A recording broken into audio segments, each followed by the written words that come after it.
ਸਤਿ ਸ਼੍ਰੀ ਅਕਾਲ ਜੀ, good evening. ਜਿੰਨੇ ਵੀ ਸੂਝਵਾਨ ਲੁਧਿਆਣਾ ਦੇ ਨਿਵਾਸੀ ਦੇਖ ਰਹੇ ਨੇ, ਤੁਹਾਨੂੰ ਜਿੱਦਾਂ ਕਿ ਪਤਾ ਹੈ ਕਿ ਹਰ ਬੁੱਧਵਾਰ ਜਿਹੜਾ ਪ੍ਰਸ਼ਾਸਨ ਵੱਲੋਂ ਤੁਹਾਡੇ ਨਾਲ ਰੂਬਰੂ ਹੋਇਆ ਜਾਂਦਾ। ਅੱਜ ਤੱਕ ਜਿਹੜੇ ਲੁਧਿਆਣੇ ਜ਼ਿਲ੍ਹੇ ਦੇ ਵਿੱਚ ਟੋਟਲ ਟੈਸਟਿੰਗ ਹੈਗੀ ਹੈ, ਅਸੀਂ 60,384 ਟੈਸਟ ਕਰ ਚੁੱਕੇ ਹਾਂ। ਇਹਨਾਂ ਚੋਂ 59,347 59,347 ਜਿਹੜੇ ਟੈਸਟ ਨੇ ਉਹ ਨੈਗੇਟਿਵ ਆਏ ਨੇ और 2833 ਜਿਹੜੇ ਟੈਸਟ ਨੇ ਉਹ ਪੋਜ਼ੀਟਿਵ ਆਏ ਨੇ। ਜਿਹੜੇ ਪੋਜ਼ੀਟਿਵ ਦੀ ਪਰਸੈਂਟੇਜ ਹੈ ਜਿਹੜੇ ਅਸੀਂ ਟੈਸਟ ਕੀਤੇ ਆ ਉਹਦੇ ਮੁਤਾਬਕ 4.86 ਹੈਗੀ ਹੈ, ਕਿਉਂਕਿ ਆਪਾਂ ਟੈਸਟ ਬੜੇ ਵੱਡੇ ਪੱਧਰ 'ਤੇ ਕਰ ਰਹੇ ਹਾਂ ਔਰ ਹਰ ਰੋਜ਼ ਲਗਭਗ 1100 ਬੰਦਿਆਂ ਦਾ ਟੈਸਟ ਹੋ ਰਿਹਾ। ਤਾਂ ਕਰਕੇ ਕਈ ਵਾਰੀ ਜਿਹੜੀ ਤੁਸੀਂ ਸੰਖਿਆ ਦੇਖਦੇ ਹੋ ਉਹ ਲਗਭਗ 100 ਜਾਂ ਇਸ ਤੋਂ ਵੱਧ ਜਿਹੜੀ ਆ ਰਹੀ ਹੈ। ਬਟ ਇਹਦੇ 'ਚ ਆਪਾਂ ਨੂੰ ਕੌਸ਼ੀਅਸ ਹੋਣ ਦੀ ਲੋੜ ਹੈ, ਕੋਈ ਘਬਰਾਉਣ ਦੀ ਲੋੜ ਨਹੀਂ, ਕਿਉਂਕਿ ਇਹਦੇ ਨਾਲ ਅਸੀਂ ਜਿਹੜੇ ਪੋਜ਼ੀਟਿਵ ਕੇਸਿਸ ਨੇ, ਸ਼ਹਿਰੀ ਖੇਤਰਾਂ ਦੇ, ਭੀੜੇ ਖੇਤਰਾਂ ਦੇ ਪੋਜ਼ੀਟਿਵ ਕੇਸਿਸ ਨੂੰ ਪਕੜ ਕੇ ਅਸੀਂ ਹੋਰ ਕੇਸਿਸ ਨੂੰ ਜਿਹੜਾ ਹੈਗਾ ਬਚਾਉਣ ਦੀ ਕੋਸ਼ਿਸ਼ 'ਚ ਲੱਗੇ ਹੋਏ ਹਾਂ। ਬਟ ਦੂਜੀ ਗੱਲ ਇਹ ਹੈ ਕਿ ਜਿੱਦਾਂ ਕਿ ਸਾਨੂੰ ਸਾਰਿਆਂ ਨੂੰ ਪਤਾ ਸੀਗਾ ਕਿ ਜਿੱਦਾਂ ਕੋਈ ਹੜ੍ਹ ਆਉਂਦਾ ਹੈਗਾ, ਉਸ ਤਰ੍ਹਾਂ ਇਹਦੀ ਜਿਹੜੀ ਸਰਜ, ਅੰਗਰੇਜ਼ੀ ਦਾ ਇੱਕ ਵਰਡ ਹੈ ਸਰਜ ਜਾਂ ਪੀਕ ਆਪਾਂ ਕਹਿੰਦੇ ਹਾਂ, ਆਪਾਂ ਵੱਧ ਰਹੇ ਹਾਂ। ਪਹਿਲਾਂ ਤੋਂ ਹੀ ਸਾਇੰਸਦਾਨਾਂ ਨੇ ਇਹਦੀ ਖੋਜ ਕੀਤੀ, ਉਹਨਾਂ ਨੇ ਪਹਿਲਾਂ ਹੀ ਅੰਦਾਜ਼ਾ ਇਹਦਾ ਲਾਇਆ ਹੋਇਆ ਸੀ ਕਿ ਇਹ ਜਿਹੜਾ ਚੀਜ਼ ਹੈਗੀ ਹੈ ਅਗਸਤ ਮਹੀਨੇ ਦੇ ਮੱਧ 'ਚ ਜਾਂ ਅਖੀਰ 'ਚ ਜਾਂ ਸਤੰਬਰ ਦੇ ਸ਼ੁਰੂ 'ਚ ਆਉਣੀ ਹੈ। ਅਤੇ ਇਹ ਜਿਹੜੇ ਕੇਸਿਸ ਵੱਧ ਰਹੇ ਹੈ ਉਸੇ ਵੱਲ ਇੰਡੀਕੇਟ ਕਰ ਰਹੇ ਹੈ। ਡੇ 1 ਤੋਂ ਇਹ ਗੱਲ ਚੱਲ ਰਹੀ ਸੀ ਕਿ ਆਪਰੇਸ਼ਨ ਫਤਿਹ ਦੇ ਤਹਿਤ ਵੀ ਮੈਂ ਇਹ ਗੱਲ ਕਲੀਅਰ ਕਰ ਦੇਵਾਂ ਕਿ ਮਿਸ਼ਨ ਫਤਿਹ ਬੇਸਿਕਲੀ ਪ੍ਰੀਵੈਂਸ਼ਨ ਦਾ ਸੀਗਾ। ਪ੍ਰੀਵੈਂਟ ਕਰਨ ਦਾ ਸਾਡਾ ਮਤਲਬ ਇਹ ਹੈ ਕਿ ਪਹਿਲਾਂ ਹੀ ਆਪਾਂ ਜਿਹੜੀ ਮਾਸਕ ਪਾਉਣ ਦੇ ਤਰੀਕੇ ਦੀ ਗੱਲ ਹਰ ਘਰ ਤੱਕ ਲੈ ਕੇ ਜਾਈਏ, ਜਿਹੜੀ ਸੋਸ਼ਲ ਡਿਸਟੈਂਸਿੰਗ ਦੀ ਗੱਲ ਲੈ ਕੇ ਜਾਈਏ, ਅਨਨੈਸੈਸਰੀ ਜਿਹੜੀ ਘਰਾਂ ਤੋਂ ਬਾਹਰ ਨਾ ਨਿਕਲਣ ਦੀ ਗੱਲ ਲੈ ਕੇ ਜਾਈਏ। ਕਈ ਲੋਕ ਇਸ ਗੱਲ ਨੂੰ ਕਨਫਿਊਜ਼ ਕਰਦੇ ਹੈ ਕਿ ਹਰ ਇੱਕ ਜਿਹੜਾ ਬੰਦਾ ਇਹਦੇ ਨਾਲ ਬਿਮਾਰ ਹੋ ਜੇ ਜਾਂ ਹਰ ਇੱਕ ਜਿਹੜਾ ਬੰਦਾ ਹੈਗਾ ਉਹਨੂੰ ਬਚਾਇਆ ਜਾ ਸਕਦਾ, ਭਾਵੇਂ ਕਿ ਇਸ 'ਚ ਜਿਹੜੀ ਹੁਣ ਤੱਕ ਸਾਡੀ ਜਿਹੜੀ ਫਰਟੀਲਿਟੀ ਰੇਟ ਹੈ ਉਹ 2.82 ਹੈ। ਭਾਵ ਜਿਹੜੇ ਸਾਡੇ ਪੋਜ਼ੀਟਿਵ ਕੇਸਿਸ ਸੀਗੇ 2833, ਉਹਨਾਂ 'ਚੋਂ ਜਿਹੜੀ ਮਰਨ ਦਰ ਹੈਗੀ ਹੈ ਉਹ 2.82 ਆਈ ਹੈ। ਸੋ ਇਹ ਸੰਖਿਆ, ਕਿਉਂਕਿ ਜ਼ਿੰਦਗੀ ਹਰ ਇੱਕ ਜ਼ਿੰਦਗੀ ਵੀ ਕੀਮਤੀ ਹੈ, ਇਹ ਕਿਸੇ ਲਈ ਨੰਬਰ ਹੋ ਸਕਦੇ ਨੇ, ਪਰ ਜਿਹੜੇ ਬੰਦੇ ਦੀ ਜਾਨ ਜਾਂਦੀ ਹੈ ਉਸ ਪਰਿਵਾਰ ਦੇ ਲਈ ਉਹ ਪੂਰੀ ਜ਼ਿੰਦਗੀ ਹੈ ਉਹ ਬੰਦਾ ਜਿਹੜਾ ਜਾਂਦਾ ਹੈਗਾ। ਸੋ ਪੰਜਾਬ ਸਰਕਾਰ ਦੀ ਇਹ ਕੋਸ਼ਿਸ਼ ਹੈ ਕਿ ਕਿਸੇ ਦੀ ਵੀ ਜ਼ਿੰਦਗੀ ਨਾ ਜਾਵੇ। ਆਪਾਂ ਨੂੰ ਇਮੋਸ਼ਨਲ ਹੋਣ ਦੀ ਬਜਾਏ ਸਾਰੀ ਜਿਹੜੀ ਧਰਾਤਲ ਹੈਗੀ ਹੈ ਉਹਨੂੰ ਸਮਝਣ ਦੀ ਲੋੜ ਹੈ। ਹੁਣ ਆਪਾਂ ਕਈ ਵਾਰੀ ਇਹ ਕਹਿੰਦੇ ਹਾਂ, ਬਹੁਤ ਵਾਰ ਐਸਾ ਧਿਆਨ 'ਚ ਆਇਆ ਹੈਗਾ ਕਿ ਬੰਦਾ ਪਹੁੰਚਿਆ ਜੀ 2 ਘੰਟਿਆਂ ਦੇ ਅੰਦਰ, 3 ਘੰਟਿਆਂ ਦੇ ਅੰਦਰ ਉਹਨੂੰ ਜਿਹੜੀ ਕੋਈ ਮੈਡੀਕਲ ਸੁਵਿਧਾ ਨਹੀਂ ਮਿਲੀ, ਉਹਦੀ ਜਾਨ ਚਲੀ ਗਈ। ਜਿਹੜੇ ਹਸਪਤਾਲਾਂ ਵੱਲੋਂ ਇੱਦਾਂ ਦਾ ਕੁਝ ਕੀਤਾ ਗਿਆ ਉਹ ਇੱਕ ਜਾਂਚ ਦਾ ਵਿਸ਼ਾ ਹੈ। ਅਸੀਂ ਉਸ ਗੱਲ ਵੱਲ ਲੱਗੇ ਹੋਏ ਹਾਂ। ਉਸ ਤੋਂ ਬਾਅਦ ਅਸੀਂ ਨੰਬਰ ਆਫ ਬੈੱਡਸ ਵੀ ਵਧਾਏ ਨੇ, ਪਹਿਲਾਂ ਵੀ ਅਸੀਂ ਇਸ ਗੱਲ 'ਤੇ ਲੱਗੇ ਹੋਏ ਸੀ। ਪਰ ਮੈਂ ਤੁਹਾਨੂੰ ਇੱਕ ਗੱਲ ਦੱਸ ਦੇਵਾਂ ਕਿ ਬੈੱਡ ਦਾ ਮਿਲਣਾ ਜਾਂ ਵੈਂਟੀਲੇਟਰ ਦਾ ਇਹ ਮੌਕੇ 'ਤੇ ਮਿਲ ਜਾਣਾ, ਇਸ ਗੱਲ ਦੀ ਕੋਈ ਗਰੰਟੀ ਨਹੀਂ ਹੈ ਕਿ ਵੀ ਬੰਦਾ ਬਚ ਜਾਵੇ। ਬੰਦੇ ਨੂੰ ਬਚਣ ਦੀ ਪਹਿਲੀ ਗਰੰਟੀ ਹੈ ਪ੍ਰੀਵੈਂਸ਼ਨ, ਕਿ ਆਪਾਂ ਬਿਮਾਰੀ ਹੋਣ ਨਾ ਦਈਏ, ਇਹਤਿਆਤ ਰੱਖੀਏ। ਇਹਤਿਆਤ ਦੇ ਵਿੱਚ ਇਹ ਹੈ ਕਿ ਇਹ ਵੀ ਖੋਜ 'ਚ ਇੱਕ ਗੱਲ ਆਈ ਹੈ ਕਿ ਅਗਰ ਕਿਸੇ ਨੇ ਮਾਸਕ ਪਹਿਨੀ ਹੈ ਉਸ ਨੂੰ ਜਿਹੜੀ ਬਿਮਾਰੀ ਲੱਗੇਗੀ, ਵਾਇਰਲ ਲੋਡ ਜਿਹਨੂੰ ਆਪਾਂ ਕਹਿੰਦੇ ਹਾਂ, ਜੇ ਮੂੰਹ ਖੁੱਲ੍ਹਾ ਹੈ ਤਾਂ ਜ਼ਿਆਦਾ ਵਾਇਰਸ ਜਾਏਗਾ, ਉਹ ਲੰਗਸ ਤੱਕ ਅਸਰ ਕਰੇਗਾ, ਉਹਦੀ ਪ੍ਰੋਬੇਬਿਲਿਟੀ ਜ਼ਿਆਦਾ ਹੈ ਜਾਨ ਜਾਣ ਦੀ। ਪਰ ਅਗਰ ਬੰਦੇ ਨੇ ਮਾਸਕ ਪਾਈ ਹੈ, ਅਗਰ ਉਹਨੂੰ ਬਿਮਾਰੀ ਹੋਏਗੀ ਵੀ ਤਾਂ ਮਾਈਲਡ ਪੱਧਰ ਦੀ ਹੋਏਗੀ, ਮਤਲਬ ਮੱਧਮ ਪੱਧਰ ਦੀ ਹੋਏਗੀ, ਅਤੇ ਉਹਦੀ ਜਾਨ ਜਾਣ ਦੀ ਸੰਭਾਵਨਾ ਘੱਟ ਹੈਗੀ ਹੈ। ਮੰਨ ਲਓ ਇਹ ਪਿਛਲੇ 2-3 ਦਿਨਾਂ 'ਚ ਇਸ ਤਰ੍ਹਾਂ ਦੇ ਜਿਹੜੇ ਅਫਸੋਸਨਾਕ ਕੇਸ ਹੋਏ ਨੇ, ਜਿਹੜੇ ਬੰਦਿਆਂ ਦੀ ਮੌਤ ਹੋਈ ਹੈ ਔਰ ਉਹਨਾਂ ਦੀ ਜਾਨ ਗਈ ਹੈ, ਬਹੁਤ ਹੀ ਜ਼ਿਆਦਾ ਦੁਖਦਾਈ ਘਟਨਾ ਹੈ ਪਰਿਵਾਰ ਦੇ ਲਈ ਵੀ ਔਰ ਸਾਡੇ ਲਈ ਵੀ, ਕਿਉਂਕਿ ਸਰਕਾਰ ਦਾ ਇਹ ਮਕਸਦ ਹੈ ਕਿ ਕਿਸੇ ਦੀ ਜਾਨ ਨਾ ਜਾਵੇ। ਉਹਦੇ 'ਚ ਕਿਹਦੀ ਗਲਤੀ ਹੈ ਉਹਨੂੰ ਪਰਖਣਾ ਇਹ ਸਾਡਾ ਕੰਮ ਹੈ, ਅਸੀਂ ਕਰ ਰਹੇ ਹਾਂ। But at the same time ਮੈਂ ਇੱਕ ਦੂਜੇ ਪਹਿਲੂ ਵੱਲ ਤੁਹਾਡਾ ਧਿਆਨ ਲਿਆਉਣਾ ਚਾਹੁੰਦਾ। ਇਹਨਾਂ ਸਾਰੇ ਕੇਸਿਸ ਦੇ ਵਿੱਚ ਜ਼ਿਆਦਾਤਰ ਕੇਸਾਂ 'ਚ ਇਹ ਹੋਇਆ ਕਿ ਬੰਦੇ ਜਦੋਂ ਹਸਪਤਾਲ ਆਏ ਉਹਨਾਂ ਦੀ ਪਹਿਲੇ 2 ਜਾਂ 3 ਘੰਟਿਆਂ 'ਚ ਜਿਹੜੀ ਹੈਗੀ ਹੈ ਜਾਨ ਚਲੀ ਗਈ, ਜੋ ਕਿ ਨਹੀਂ ਸੀ ਜਾਣੀ ਚਾਹੀਦੀ। ਜਦੋਂ ਕਿ ਇਹ ਇਸ ਤਰ੍ਹਾਂ ਦੇ ਜਿਹੜੇ ਹਾਲਾਤ ਨੇ ਇਹਨੂੰ ਆਉਂਦੇ ਹੋਏ 4-5 ਦਿਨ ਲੱਗਦੇ ਨੇ। ਜਦੋਂ ਪਹਿਲੇ ਦਿਨ ਬੰਦੇ ਨੂੰ ਗਲਾ ਖਰਾਬ ਹੁੰਦਾ, ਹਲਕਾ ਬੁਖਾਰ ਹੁੰਦਾ, ਉਸੇ ਟਾਈਮ ਹੀ ਉਹਨੂੰ ਇਮੀਡੀਏਟਲੀ ਟੈਸਟ ਕਰਾਉਣਾ ਚਾਹੀਦਾ ਹੈ, ਕਿਸੇ ਡਾਕਟਰ ਨਾਲ ਅਪਰੋਚ ਕਰਨੀ ਚਾਹੀਦੀ ਹੈ। ਜੇ ਉਹਨੂੰ ਹੋਮ ਕੁਆਰੰਟਾਈਨ ਵੀ ਕਰਨਾ ਹੈ ਤਾਂ ਡਾਕਟਰ ਦੀ ਦੇਖ ਰੇਖ ਹੇਠ ਹੋਣਾ ਚਾਹੀਦਾ ਤਾਂ ਕਿ ਇਸ ਤਰ੍ਹਾਂ ਦੀ ਦੁਖਦਾਈ ਨੌਬਤ ਨਾ ਆਵੇ। ਜੇ ਆਪਾਂ ਪਹਿਲਾਂ ਟੈਸਟ ਕਰਾ ਲਾਂਗੇ, ਆਪਾਂ ਨੂੰ ਪਤਾ ਹੋਊਗਾ, ਆਪਾਂ ਕੋਈ ਨਾ ਡਾਕਟਰ ਵੀ ਕੋਈ ਦਵਾਈ ਦੇ ਸਕਦੇ ਔਰ ਮੈਂ ਇੱਕ ਗੱਲ ਹੋਰ ਸਪਸ਼ਟ ਕਰਦਾ ਕਿਉਂਕਿ ਇਸ ਮਸਲੇ 'ਤੇ ਅਸੀਂ ਤਾਂ ਕੋਈ ਡਾਕਟਰ ਹੈ ਨਹੀਂ, ਅਸੀਂ ਤਾਂ ਇੱਕ ਜਨਰਲ ਐਡਮਿਨਿਸਟ੍ਰੇਟਰਸ ਹਾਂ, ਪ੍ਰਬੰਧ ਕਰ ਸਕਦੇ ਹਾਂ, ਪਰ ਡਾਕਟਰਸ ਤੋਂ ਜਿੰਨੀ ਕੁ ਸਾਡਾ ਵਿਚਾਰ ਵਟਾਂਦਰਾ ਹੋ ਰਿਹਾ ਉਹਦੇ ਮੁਤਾਬਕ ਇਹ ਹੈ ਕਿ ਜਿਹੜੇ ਇੰਜੈਕਸ਼ਨ ਨੇ ਜਾਂ ਦਵਾਈਆਂ ਨੇ ਜਿਹਨੂੰ ਆਪਾਂ ਪੈਲੀਏਟਿਵ ਟਰੀਟਮੈਂਟ ਕਹਿੰਦੇ ਹਾਂ, ਜਾਂ ਕੁਛ ਹੱਦ ਤੱਕ ਜੇ ਫੇਫੜਿਆਂ 'ਚ ਸਾਹ ਆਉਣ ਦੀ ਪ੍ਰੋਬਲਮ ਹੈ ਉਸ ਵੇਲੇ ਜਿਹੜੇ ਸਟੀਰੋਇਡ ਜਾਂ ਜੋ ਵੀ ਕੋਈ ਥੈਰੇਪੀ ਡਾਕਟਰ ਦਿੰਦੇ ਨੇ ਉਹ ਇੱਕ ਸਰਟਨ ਸਟੇਜ ਤੱਕ ਕੰਮ ਕਰਦੀ ਹੈਗੀ ਆ। ਅਗਰ ਆਪਾਂ ਉਹ ਟਾਈਮ ਲੰਘਾ ਦਾਂਗੇ, ਲੇਟ ਆਵਾਂਗੇ, ਉਦੋਂ ਫਿਰ ਜਦ ਨੂੰ ਤੁਸੀਂ ਟੈਸਟ ਕਰਾਉਂਦੇ ਹੋ ਇੱਕ ਦੋ ਦਿਨ ਹੋਰ ਲੰਘ ਜਾਂਦੇ ਨੇ ਕਿਉਂਕਿ ਇਹ ਟੈਸਟ ਹੈ ਜਿਹੜੇ ਇਹ ਸਪੈਸ਼ਲਾਈਜ਼ ਦੇ ਵਿੱਚ ਜਾਣੇ ਹੁੰਦੇ ਆ ਮੈਡੀਕਲ ਕਾਲਜ 'ਚ, ਤਾਂ ਉਦੋਂ ਤੱਕ ਫਿਰ ਬਹੁਤ ਟਾਈਮ ਲੰਘ ਜਾਂਦਾ ਹੈਗਾ ਕਿਉਂਕਿ ਡਾਕਟਰਸ ਜਿਹੜੇ ਹੈਗੇ ਆ ਉਹ ਕੋਸ਼ਿਸ਼ ਕਰ ਸਕਦੇ ਆ ਔਰ ਇੱਕ ਸਰਟਨ ਸਟੇਜ ਤੱਕ ਕੋਸ਼ਿਸ਼ ਕਰ ਸਕਦੇ ਆ, ਬਿਯੋਂਡ ਦੈਟ ਨਹੀਂ ਕਰ ਸਕਦੇ। ਚਲੋ ਮੈਂ ਇਸ ਗੱਲ ਨੂੰ ਇੱਥੇ ਹੀ ਆਪਾਂ ਖ਼ਤਮ ਕਰਦੇ ਹੈਗੇ ਆ, ਪਰ ਇਹਦੇ ਨਾਲੋਂ ਨਾਲ ਆਪਾਂ ਅੱਗੇ ਨੂੰ ਜਿਹੜਾ ਹੈਗਾ ਕਿ ਇਸ ਤਰ੍ਹਾਂ ਦੀ ਕਿਸੇ ਨੂੰ ਪ੍ਰੋਬਲਮ ਨਾ ਆਵੇ ਉਹਦੇ ਲਈ ਆਪਾਂ ਕੀ ਕੀਤਾ ਹੈਗਾ। ਜਿਹੜੇ ਸਰਕਾਰੀ ਹਸਪਤਾਲ ਹੈਗੇ ਨੇ, ਸਰਕਾਰੀ ਹਸਪਤਾਲਾਂ ਦੇ ਵਿੱਚ 1200 ਲੈਵਲ 1 ਦੇ ਸਾਡੇ ਬੈੱਡ ਤਿਆਰ ਨੇ ਔਰ ਹੋਰ ਅੱਗੇ ਅਸੀਂ 1000 ਦੀ ਤਿਆਰੀ ਕਰੀ ਬੈਠੇ ਹਾਂ। ਇਵੇਂ ਜੀ ਕਰੀ ਜਿਹੜੇ ਲੈਵਲ 2 ਦੇ ਸਾਡੇ 350 ਬੈੱਡ ਤਿਆਰ ਹੈਗੇ ਨੇ ਔਰ ਉਹ 350 ਬੈੱਡ ਜਿਹੜੇ ਹੈਗੇ ਨੇ ਸਾਡੇ ਸਿਵਲ ਹਸਪੀਟਲ ਲੁਧਿਆਣਾ 'ਚ ਵੀ ਤਿਆਰ ਨੇ, ਜਗਰਾਓਂ 'ਚ ਵੀ ਤਿਆਰ ਨੇ, ਵਰਧਮਾਨ ਹਸਪੀਟਲ ਆਪਣਾ ਉੱਥੇ ਵੀ ਤਿਆਰ ਨੇ, ਮੈਰੀਟੋਰੀਅਸ ਹਸਪਤਾਲ 'ਚ ਵੀ ਤਿਆਰ ਨੇ, ਕੂਮ ਕਲਾਂ 'ਚ ਵੀ ਤਿਆਰ ਹੈਗੇ ਨੇ, ਕੁਲਾਰ ਸਾਡਾ ਹਸਪਤਾਲ ਜਿਹੜਾ ਹੈਗਾ ਉੱਥੇ ਵੀ ਆਪਾਂ ਤਿਆਰੀ ਕੀਤੀ ਹੋਈ ਹੈ। ਔਰ ਇਸ ਤੋਂ ਇਲਾਵਾ ਜਿਹੜੇ ਪ੍ਰਾਈਵੇਟ ਹਸਪਤਾਲ ਨੇ ਉਹਨਾਂ ਨਾਲ ਅਸੀਂ ਪਹਿਲਾਂ ਹੀ ਮੈਟਰ ਟੇਕਅਪ ਕਰ ਰਹੇ ਸੀ, ਬਟ ਹੁਣ ਜਿਹੜੀ ਇਹ ਸੰਖਿਆ ਬੜੇ ਵੱਡੇ ਪੱਧਰ 'ਤੇ ਅਸੀਂ ਫੋਲੋ ਕਰਕੇ ਹਰ ਇੱਕ ਹਸਪਤਾਲ ਨੂੰ ਇਹ ਕਿਹਾ ਗਿਆ ਹੈ ਕਿ ਮਿਨੀਮਮ 10% ਬੈੱਡ ਜਿਹੜੇ ਹੈਗੇ ਹੈ ਉਹ ਆਫਰ ਕੀਤੇ ਜਾਣ ਫॉर ਕੋਵਿਡ ਪੇਸ਼ੈਂਟਸ। ਇਸ 'ਚ DMC ਹਸਪਤਾਲ ਲੁਧਿਆਣਾ ਵੱਲੋਂ ਅੱਜ ਦੀ ਘੜੀ 215 ਬੈੱਡ ਹੈ ਜਿਹੜੇ ਸਾਨੂੰ ਆਫਰ ਕੀਤੇ ਗਏ ਨੇ। ਇਹਨਾਂ ਦੇ ਵਿੱਚੋਂ 35 ਬੈੱਡ ਹੈ ਜਿਹੜੇ ਇਹਨਾਂ ਦੀ ਅਸੀਂ ਤਾਂ ਕਿ ਜਿਹੜੀ ਇਹਨਾਂ ਦੀ ਸੰਖਿਆ ਅਸੀਂ ਦੇਖ ਸਕੀਏ ਉਹਦੇ ਲਈ ਅਸੀਂ ਇਹ ਕੀਤਾ ਹੈ ਕਿ ਔਨਲਾਈਨ ਇੱਕ ਸਿਸਟਮ ਇਜਾਦ ਕੀਤਾ ਹੈਗਾ ਔਰ ਉਸ ਔਨਲਾਈਨ ਸਿਸਟਮ ਦੇ ਵਿੱਚ ਅਸੀਂ ਲੌਗਇਨ ਭਰ ਕੇ ਦੇਖ ਸਕਦੇ ਹਾਂ।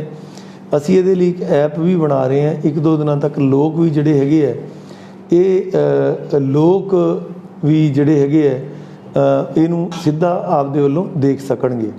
ਬੜਾ ਕੱਲ੍ਹ ਜਾਂ ਪਰਸੋਂ ਅਸੀਂ ਇਹਨੂੰ ਤੁਹਾਡੇ ਪਬਲਿਕ ਡੋਮੇਨ 'ਚ ਓਪਨ ਕਰ ਦਾਂਗੇ, ਅੰਡਰ ਟੈਸਟ ਹੈਗੀ ਹੈ ਐਪ। ਦੂਜਾ ਹਸਪਤਾਲ ਹੈ CMC ਲੁਧਿਆਣਾ, ਇਹਦੇ 75 ਬੈੱਡ ਇਹਨਾਂ ਨੇ ਆਫਰ ਕੀਤੇ ਨੇ ਔਰ ਅੱਜ ਦੀ ਘੜੀ 'ਚ ਜਿਹੜੇ ਹੈਗੇ ਨੇ ਇਹਨਾਂ ਕੋਲ ਇਸ ਵੇਲੇ DMC ਹਸਪਤਾਲ 'ਚ 131 ਬੈੱਡ ਲੈਵਲ 2 ਦੇ ਖਾਲੀ ਨੇ ਔਰ 18 ਬੈੱਡ ਜਿਹੜੇ ਹੈਗੇ ਨੇ ਇਸ ਵੇਲੇ CMC 'ਚ ਖਾਲੀ ਨੇ। 5 ਬੈੱਡ ਜਿਹੜੇ ਹੈਗੇ ਫੋਰਟਿਸ ਹਸਪਤਾਲ 'ਚ ਖਾਲੀ ਨੇ। SPS ਅਪੋਲੋ ਦੇ ਵਿੱਚ 2, 20 ਬੈੱਡ ਜਿਹੜੇ ਹੈਗੇ ਹੈ GTB ਹਸਪੀਟਲ 'ਚ, ਦੀਪ ਹਸਪੀਟਲ 'ਚ 5 ਬੈੱਡ ਇਸ ਵੇਲੇ ਖਾਲੀ ਨੇ। ਮੋਹਨਦੇਈ ਹਸਪੀਟਲ ਜਿਹੜਾ ਹੈਗਾ ਉੱਥੇ ਅੱਜ ਇਹਨਾਂ ਨੇ ਕਿਉਂਕਿ 30 ਬੈੱਡ ਸਾਡੇ ਰਿਜ਼ਰਵ ਕੀਤੇ ਨੇ, 30 ਦੇ ਅਗੇਂਸਟ 34 ਬੈੱਡ ਅੱਜ ਦੀ ਡੇਟ 'ਚ ਭਰੇ ਹੋਏ ਨੇ। ਹੁਣ ਅਸੀਂ ਪ੍ਰੋਟੋਕੋਲ ਇਹ ਕੀਤਾ ਹੈ ਜਦੋਂ ਕਿਸੇ ਹਸਪੀਟਲ 'ਤੇ ਕੋਈ ਬੰਦਾ ਜਾਊਗਾ ਉਸ ਹਸਪੀਟਲ ਦੀ ਇਹ ਜ਼ਿੰਮੇਵਾਰੀ ਹੋਊਗੀ ਕਿ ਉਹ ਲਿਖ ਕੇ ਦੇਣਗੇ ਕਿ ਉੱਥੇ ਬੈੱਡ ਖਾਲੀ ਹੈ ਕਿ ਭਰਿਆ ਹੈ। ਮੰਨ ਲਓ ਖਾਲੀ ਹੈ ਫਿਰ ਤਾਂ ਉਹ ਦਾਖਲ ਕਰ ਹੀ ਲੈਣਗੇ ਔਰ ਮੈਂ ਜਿਵੇਂ ਤੁਹਾਨੂੰ ਦੱਸਿਆ ਇੱਕ ਦੋ ਦਿਨਾਂ ਤੋਂ ਐਪ 'ਤੇ ਵੀ ਤੁਹਾਨੂੰ ਪਤਾ ਲੱਗ ਜਾਊਗਾ। ਪਰ ਜੇ ਉਹ ਭਰਿਆ ਤਾਂ ਉਹ ਨਾਲੋਂ ਨਾਲ ਉਹਨਾਂ ਨੂੰ ਅਸੀਂ ਇੱਕ ਪੋਰਟਲ ਬਣਾ ਕੇ ਦਿੱਤਾ ਹੈ। ਇਹ ਜਿਹੜੇ 5-6 ਵੱਡੇ ਹਸਪਤਾਲ ਨੇ ਇੱਕ ਦੂਜੇ ਦੇ ਨੰਬਰ ਆਫ ਬੈੱਡਸ ਦੇਖ ਕੇ ਇੱਕ ਦੂਜੇ ਵੱਲ ਉੱਧਰ ਰੈਫਰ ਕਰ ਦੇਣਗੇ ਜਿਸ ਤੋਂ ਕਿ ਪਤਾ ਲੱਗ ਜੇ। ਇਸ ਤੋਂ ਇਲਾਵਾ ਲੋਕਾਂ ਨੂੰ ਮੈਂ ਇਹ ਦੱਸਣਾ ਚਾਹੁੰਦਾ ਕਿ ਬਹੁਤ ਸਾਰੇ ਲੋਕਾਂ ਦੇ ਮਨ 'ਚ ਇਹ ਗੱਲ ਹੈ ਕਿ ਪ੍ਰਾਈਵੇਟ 'ਚ ਹੀ ਵਧੀਆ ਇਲਾਜ ਹੁੰਦਾ ਹੈਗਾ। ਨੋ ਡਾਊਟ ਜਿਹੜਾ ਕੋਈ ਬੰਦਾ ਪ੍ਰਾਈਵੇਟ 'ਚ ਜਾਣਾ ਚਾਹੁੰਦਾ ਸਾਨੂੰ ਕੋਈ ਇਤਰਾਜ਼ ਨਹੀਂ, but at the same time ਅਸੀਂ ਜਿਹੜਾ ਸਿਵਲ ਹਸਪਤਾਲ ਹੈ ਉਹਦੀ ਵੀ ਜਿਹੜੀ ਹੈਗੀ ਹੈ ਅਸੀਂ ਲੈਵਲ ਉਹਦਾ ਉੱਚਾ ਕਰਨ ਦੀ ਕੋਸ਼ਿਸ਼ ਕੀਤੀ ਹੈ। ਉਸ 'ਚ ਮਾਨਯੋਗ ਮੰਤਰੀ ਸਾਹਿਬ ਇੱਥੋਂ ਦੇ ਫੂਡ ਮਿਨਿਸਟਰ ਭਾਰਤ ਭੂਸ਼ਣ ਆਸ਼ੂ ਜੀ ਵੱਲੋਂ ਕੁਛ ਜਿਹੜੇ ਹੈਗੇ ਇੰਡਸਟਰੀਲਿਸਟਾਂ ਔਰ CSR ਦੇ ਤਹਿਤ ਗੱਲ ਕਰਕੇ ਕੁਛ ਜਿਹੜੀਆਂ ਮਸ਼ੀਨਸ ਹੈਗੀਆਂ ਨੇ, ਕੁਛ ਡਾਕਟਰਸ ਨੇ ਵੀ ਇਸ 'ਚ ਪ੍ਰੋਐਕਟਿਵ ਰੋਲ ਲਿੱਤਾ ਹੈਗਾ। ਡਾਕਟਰ ਮਹਾਜਨ ਨੇ, ਡਾਕਟਰ ਵਿਸ਼ਵ ਮੋਹਨ ਨੇ, ਉਹਦੇ ਨਾਲ ਅਸੀਂ ਨੋਨ ਇਨਵੇਸਿਵ ਜਿਹੜੇ ਵੈਂਟੀਲੇਟਰ ਨੇ ਉਹ ਸਿਵਲ ਹਸਪਤਾਲ 'ਚ ਜਿਹੜੇ ਦਿੱਤੇ ਹੈਗੇ ਆ ਔਰ ਇਹਦੇ ਨਾਲ ਕੀ ਹੈਗਾ ਕਿ ਅਸੀਂ ਜਿਹੜੇ ਸਿਵਲ ਹਸਪਤਾਲ 'ਚ ਜਿਹੜਾ ਇਲਾਜ ਦਾ ਲੈਵਲ ਹੈ ਉਹਨੂੰ ਹੋਰ ਬਿਹਤਰ ਕਰ ਸਕਾਂਗੇ, ਹੋਰ ਜਿਹੜੇ ਕ੍ਰਿਟੀਕਲ ਪੇਸ਼ੈਂਟਸ ਹੈਗੇ ਉਹਨਾਂ ਨੂੰ ਡੀਲ ਵਿਦ ਕਰ ਸਕਾਂਗੇ। ਆਫਕੋਰਸ ਜੇ ਕਿਸੇ ਨੂੰ ਟਰਸ਼ਰੀ ਦੀ ਲੋੜ ਹੈ ਤਾਂ ਸਾਡੇ ਜਿਹੜੇ 5 ਵੈਂਟੀਲੇਟਰ ਸਿਵਲ ਹਸਪਤਾਲ ਨੇ CMC 'ਚ ਰਿਜ਼ਰਵ ਕੀਤੇ ਨੇ ਜਾਂ ਗਵਰਨਮੈਂਟ ਮੈਡੀਕਲ ਕਾਲਜ ਜਿਹੜਾ ਹੈਗਾ ਪਟਿਆਲਾ ਉੱਥੇ ਜਿਹੜੇ ਹੈਗੇ ਹੈ ਅਸੀਂ ਉੱਥੇ ਜਿਹੜੇ ਮਰੀਜ਼ ਹੈਗੇ ਆ ਬਹੁਤ ਹੀ ਜ਼ਿਆਦਾ ਜਿਹੜੇ ਸੀਰੀਅਸ ਕਿਸਮ ਦੇ ਮਰੀਜ਼ ਨੇ ਉੱਥੇ ਅਸੀਂ ਉਹਨਾਂ ਨੂੰ ਰੈਫਰ ਕਰਦੇ ਹੈਗੇ ਹਾਂ। ਬਟ ਇੱਕ ਗੱਲ ਮੈਂ ਤੁਹਾਨੂੰ ਦੱਸ ਦੇਣਾ ਚਾਹੁੰਦਾ ਕਿ ਬਹੁਤ 4.5 ਮਹੀਨੇ ਹੀ ਹੋ ਗਏ। ਆਪਾਂ 22 ਮਾਰਚ ਤੋਂ ਇਹ ਲੋਕਡਾਊਨ ਲੱਗਿਆ ਸ਼ੁਰੂ 'ਚ, ਫਿਰ ਅਨਲਾਕਡਾਊਨ ਹੋਇਆ, ਹੁਣ ਅਨਲਾਕਡਾਊਨ ਦੀ ਆਪਾਂ ਅੱਗੇ ਸਟੇਜ ਵਧਾਉਂਦੇ ਜਾ ਰਹੇ ਹਾਂ। ਡੇ 1 ਤੋਂ ਆਪਾਂ ਨੂੰ ਇਹ ਗੱਲ ਪਤਾ ਸੀ ਕਿ ਜਿਹੜੇ ਮੁਲਕ ਬਹੁਤ ਜ਼ਿਆਦਾ ਤਰੱਕੀਸ਼ੁਦਾ ਹੈਗੇ ਨੇ, ਵੈਸਟਰਨ ਕੰਟਰੀਜ਼ ਜਿਹਨੂੰ ਆਪਾਂ ਕਹਿੰਦੇ ਹਾਂ, ਉਹਨਾਂ 'ਚ ਅਮਰੀਕਾ ਹੋਏ, ਸਪੇਨ ਹੋਏ, ਇਟਲੀ ਹੋਏ, UK ਹੋਏ, ਜਰਮਨੀ ਹੋਏ, ਜਿਨ੍ਹਾਂ ਦੇ ਕਿ ਬਜਟ ਦਾ ਕਿਤੇ ਵੱਧ ਹਿੱਸਾ ਜਿਹੜਾ ਹੈਗਾ ਓਵਰਆਲ ਹੈਲਥ ਸਿਸਟਮ 'ਤੇ ਲਗਾਇਆ ਜਾਂਦਾ।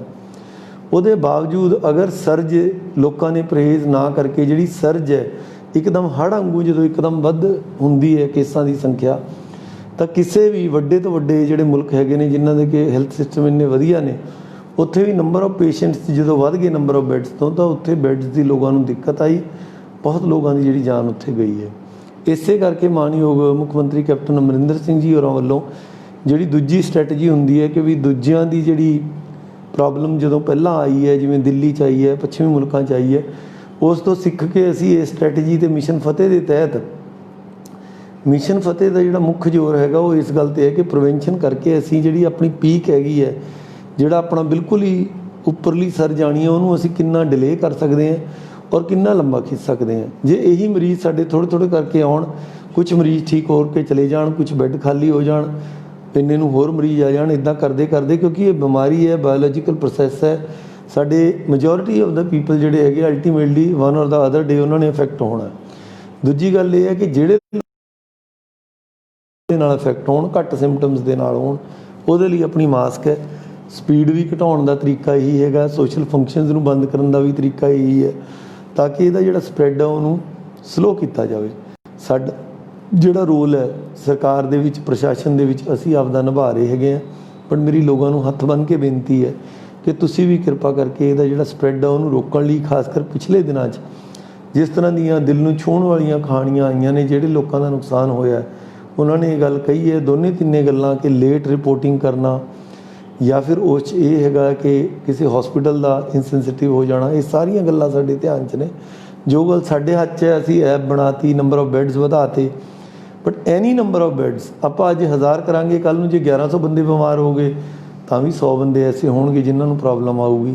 ਕੱਲ੍ਹ ਨੂੰ ਆਪਾਂ ਵਧਾ ਕੇ ਜੇ 2000 ਕਰਤੇ, ਫਿਰ ਵੀ ਜੇ 2100 ਹੋ ਗਏ।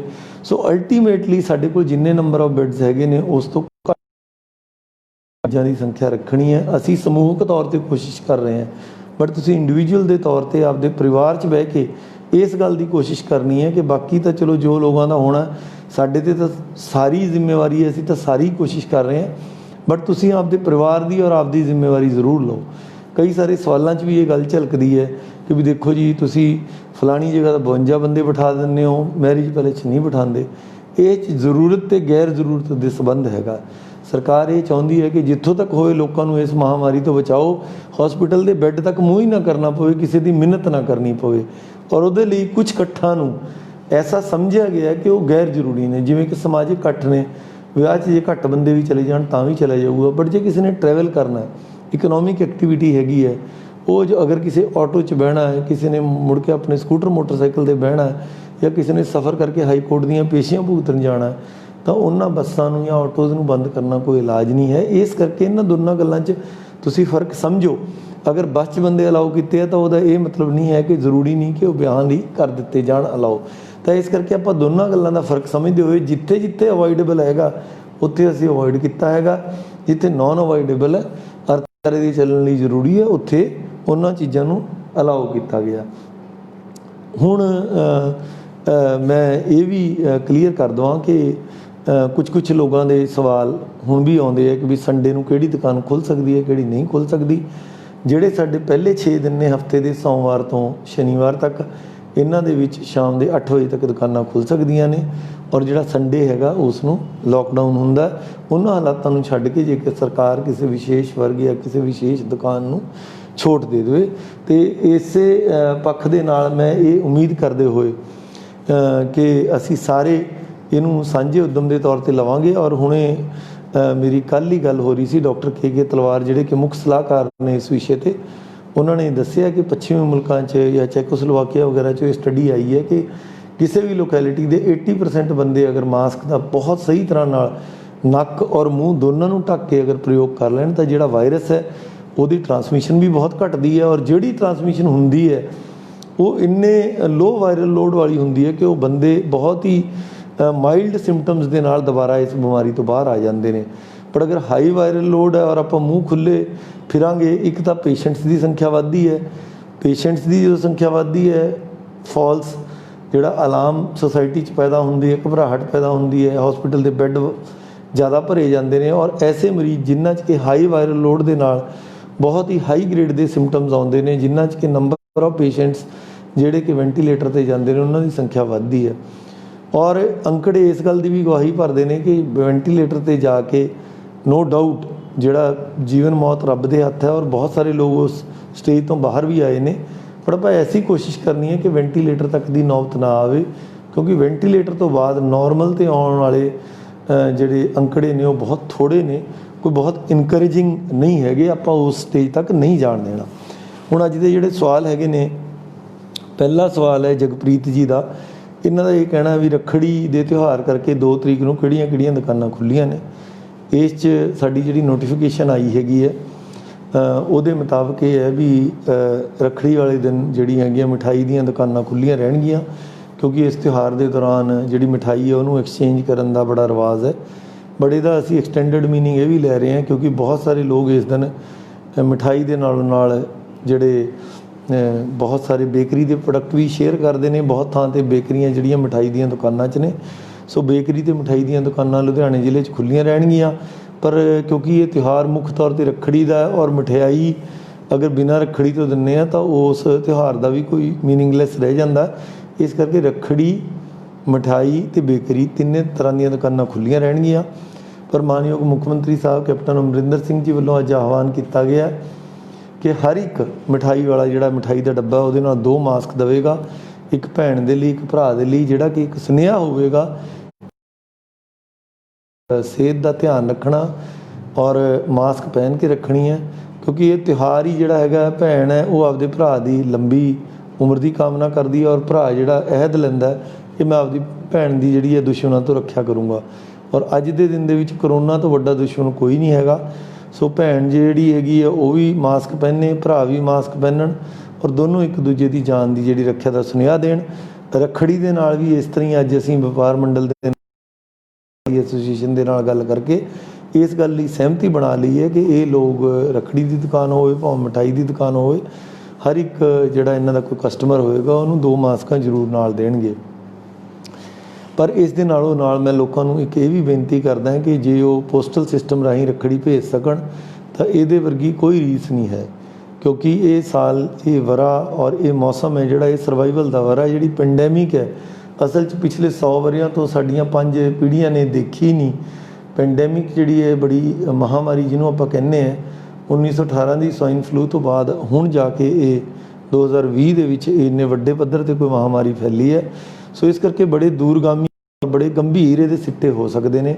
ਆਪਾਂ ਜਿਹੜਾ ਤਿਉਹਾਰ ਹੈਗਾ ਉਹਨੂੰ ਸ਼ਾਲੀਨਤਾ ਦੇ ਨਾਲ, ਅੱਜ ਕੱਲ੍ਹ ਤਾਂ ਬੜੇ ਮੀਡੀਅਮ ਹੈਗੇ ਨੇ, ਜੇ ਮੈਂ ਤੁਹਾਡੇ ਨਾਲ ਲਾਈਵ ਹੋ ਰਿਹਾ ਹੈਗਾ, ਭੈਣ ਭਰਾ ਲਾਈਵ ਹੋ ਕੇ ਵੀ ਰੱਖੜੀ ਬੰਨ੍ਹੀ ਜਾ ਸਕਦੀ ਹੈ, ਔਨਲਾਈਨ ਵੀ ਭੇਜੀ ਜਾ ਸਕਦੀ ਹੈ, ਜਾਂ ਤੁਸੀਂ ਬਾਈ ਪੋਸਟ ਵੀ ਭੇਜ ਸਕਦੇ ਹੋ, ਜਾਂ ਤੁਸੀਂ ਵਟਸਐਪ ਜਾਂ ਤੁਹਾਡਾ ਫੇਸਬੁੱਕ ਜਾਂ ਹੋਰ ਉਸ 'ਤੇ ਵੀ। It's a symbolism only. ਜੇ ਫਿਜ਼ੀਕਲ ਰੱਖੜੀ ਇੱਕ ਸਾਲ ਨਹੀਂ ਦੇਵਾਂਗੇ ਤਾਂ ਵੀ ਕੋਈ ਅਸਰ ਨਹੀਂ, ਪਰ ਜਿਹੜੇ ਕੋਈ ਅਸਲ ਜਾ ਕੇ ਰੱਖੜੀ ਬੰਨ੍ਹਣਾ ਚਾਹੁੰਦੇ ਆ ਉਹਨਾਂ 'ਤੇ ਸਾਡੀ ਕੋਈ ਮਨਾਹੀ ਵੀ ਕੋਈ ਨਹੀਂ। ਪਰ ਮੇਰੀ ਪਰਸਨਲ ਫੀਲਿੰਗ ਇਹ ਹੈ ਕਿ ਆਪਾਂ ਨੂੰ ਘੱਟ ਤੋਂ ਘੱਟ ਇਸ ਦਿਨ ਮੂਵਮੈਂਟ ਕਰਨੀ ਚਾਹੀਦੀ ਹੈ, ਕਿਉਂਕਿ ਜੇ ਆਪਾਂ ਸਾਰੇ ਇੱਕ ਦੂਜੇ ਦੇ ਪਰਿਵਾਰਾਂ ਵੱਲ ਜਾਵਾਂਗੇ ਤਾਂ ਇਸ ਬਿਮਾਰੀ ਦੇ ਫੈਲਣ ਦੀ ਜਿਹੜੀ ਸੰਭਾਵਨਾ ਵੱਧ ਹੈਗੀ ਹੈ। ਦੂਜਾ ਜਿਹੜਾ ਸਵਾਲ ਪੁੱਛਿਆ ਇਹ ਕੁਲਦੀਪ ਸਿੰਘ ਖਹਿਰਾ ਸਾਹਿਬ ਨੇ ਪੁੱਛਿਆ। ਇਹ ਇਹਨਾਂ ਦਾ ਇਹ ਕਹਿਣਾ ਹੈ ਕਿ ਵੀ ਪੇਸ਼ੈਂਟ ਨੂੰ ਜਿਹੜੇ ਅਸਿਮਟੋਮੈਟਿਕ ਨੇ, ਜਿਹੜੇ ਲੱਛਣ ਰਹਿਤ ਮਰੀਜ਼ ਨੇ, ਉਹਨਾਂ ਨੂੰ ਬੈੱਡਾਂ ਦੇਣ ਤੋਂ ਗੁਰੇਜ਼ ਕੀਤਾ ਜਾਵੇ ਤਾਂ ਕਿ ਬੈੱਡਾਂ ਦੀ ਸੰਖਿਆ ਘੱਟ ਆਵੇ।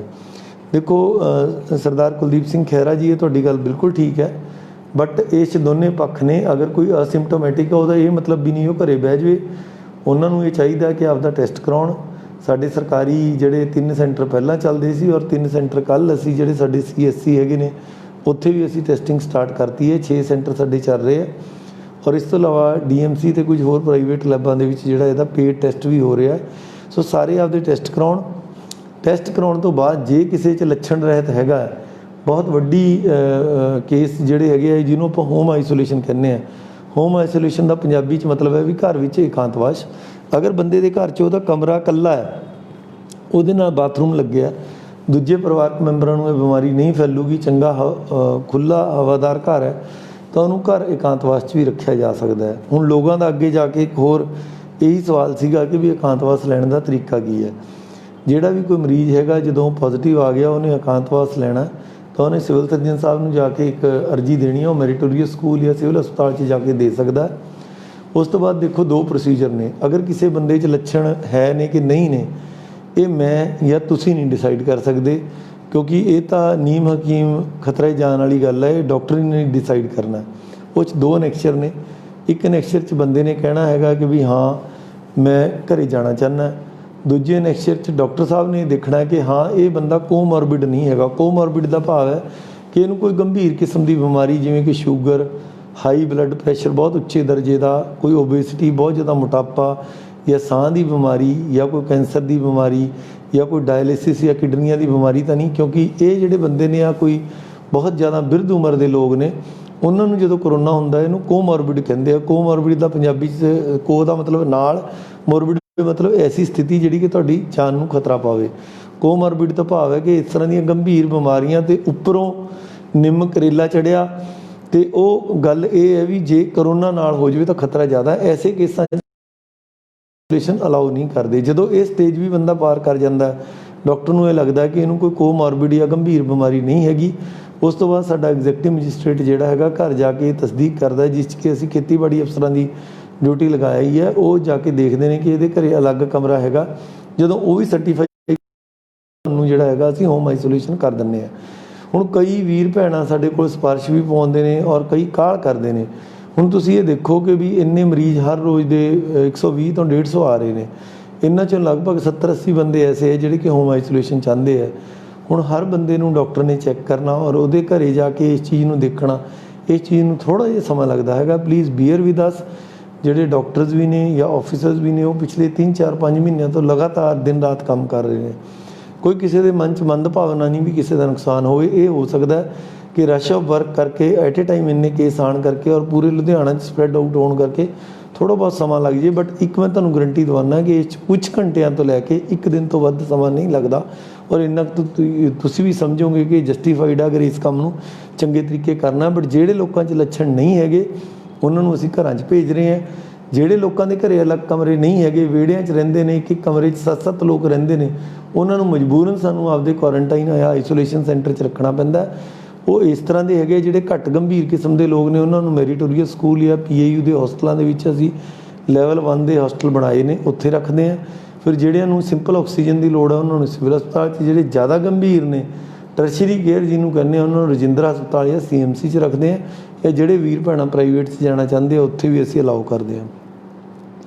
ਹਰਸ਼ ਜੁਨੇਜਾ ਜੀ ਦਾ ਇਹ ਕਹਿਣਾ ਹੈ ਕਿ 15-20 ਦਿਨ ਜਿਹੜਾ ਹੈਗਾ ਕਰਫਿਊ ਲਾ ਦਿਓ ਲੁਧਿਆਣੇ 'ਚ, ਕੇਸ ਇੱਕਦਮ ਵੱਧ ਰਹੇ ਆ। ਦੇਖੋ ਗੱਲ ਇਹ ਹੈ ਹਰਸ਼ ਜੀ, ਇਹ ਜਿਹੜੀਆਂ ਵਰਲਡ ਓਵਰ ਸਟੱਡੀਜ਼ ਹੋ ਕੇ ਪਹਿਲਾਂ ਤੋਂ ਹੀ ਪਤਾ ਸੀ ਕਿ ਵੀ ਇਹ ਜਿਹੜੇ ਇਹਦੇ ਸੰਖਿਆ ਹੈਗੀ, ਇਹਨੂੰ ਕਰਵ ਅਸੀਂ ਕਹਿੰਦੇ ਹਾਂ, ਇਹਨੇ ਵਧਣਾ ਹੀ ਹੈ। ਇੱਕ ਵਾਰੀ ਵਧਣ 'ਚ ਅਸੀਂ ਬੜੇ ਹੱਦ ਤੱਕ ਪੰਜਾਬ ਹੈ ਜਿਹੜਾ ਕਾਮਯਾਬ ਹੋਇਆ। ਮਾਰਚ ਤੋਂ ਲੈ ਕੇ ਤੁਸੀਂ ਦੇਖ ਲਓ ਜੁਲਾਈ ਤੱਕ ਅਸੀਂ ਮੈਨੇਜੇਬਲ ਹੈ। ਬੜੀ ਥੋੜ੍ਹੀ ਸੰਖਿਆ 'ਚ ਵੱਧ ਰਹੇ ਹੈ। ਪਿਛਲੇ 1 ਹਫ਼ਤੇ 'ਚ ਇੱਕਦਮ ਸਪਾਈਕ ਆਈ ਹੈ, ਬਟ ਅਜੇ ਵੀ ਉੱਪਰ ਤੱਕ ਇਹ ਕੇਸਿਸ ਨੇ ਜਾਣਾ ਹੈਗਾ।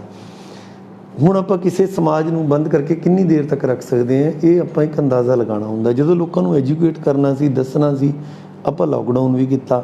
ਪਰ ਹੁਣ ਲੋਕਡਾਊਨ ਕਰਨ ਦੇ ਨਾਲ ਤੁਹਾਡੇ ਘਰੇ ਜਿਹੜੀ ਤੁਹਾਡੀ ਰੋਟੀ ਵੀ ਆਉਂਦੀ ਹੈ ਜਾਂ ਤੁਹਾਡੇ ਘਰੇ ਦੁੱਧ ਵੀ ਆਉਂਦਾ, ਉਹ ਬੰਦੇ ਜੁੜੇ ਹੋਏ ਨੇ।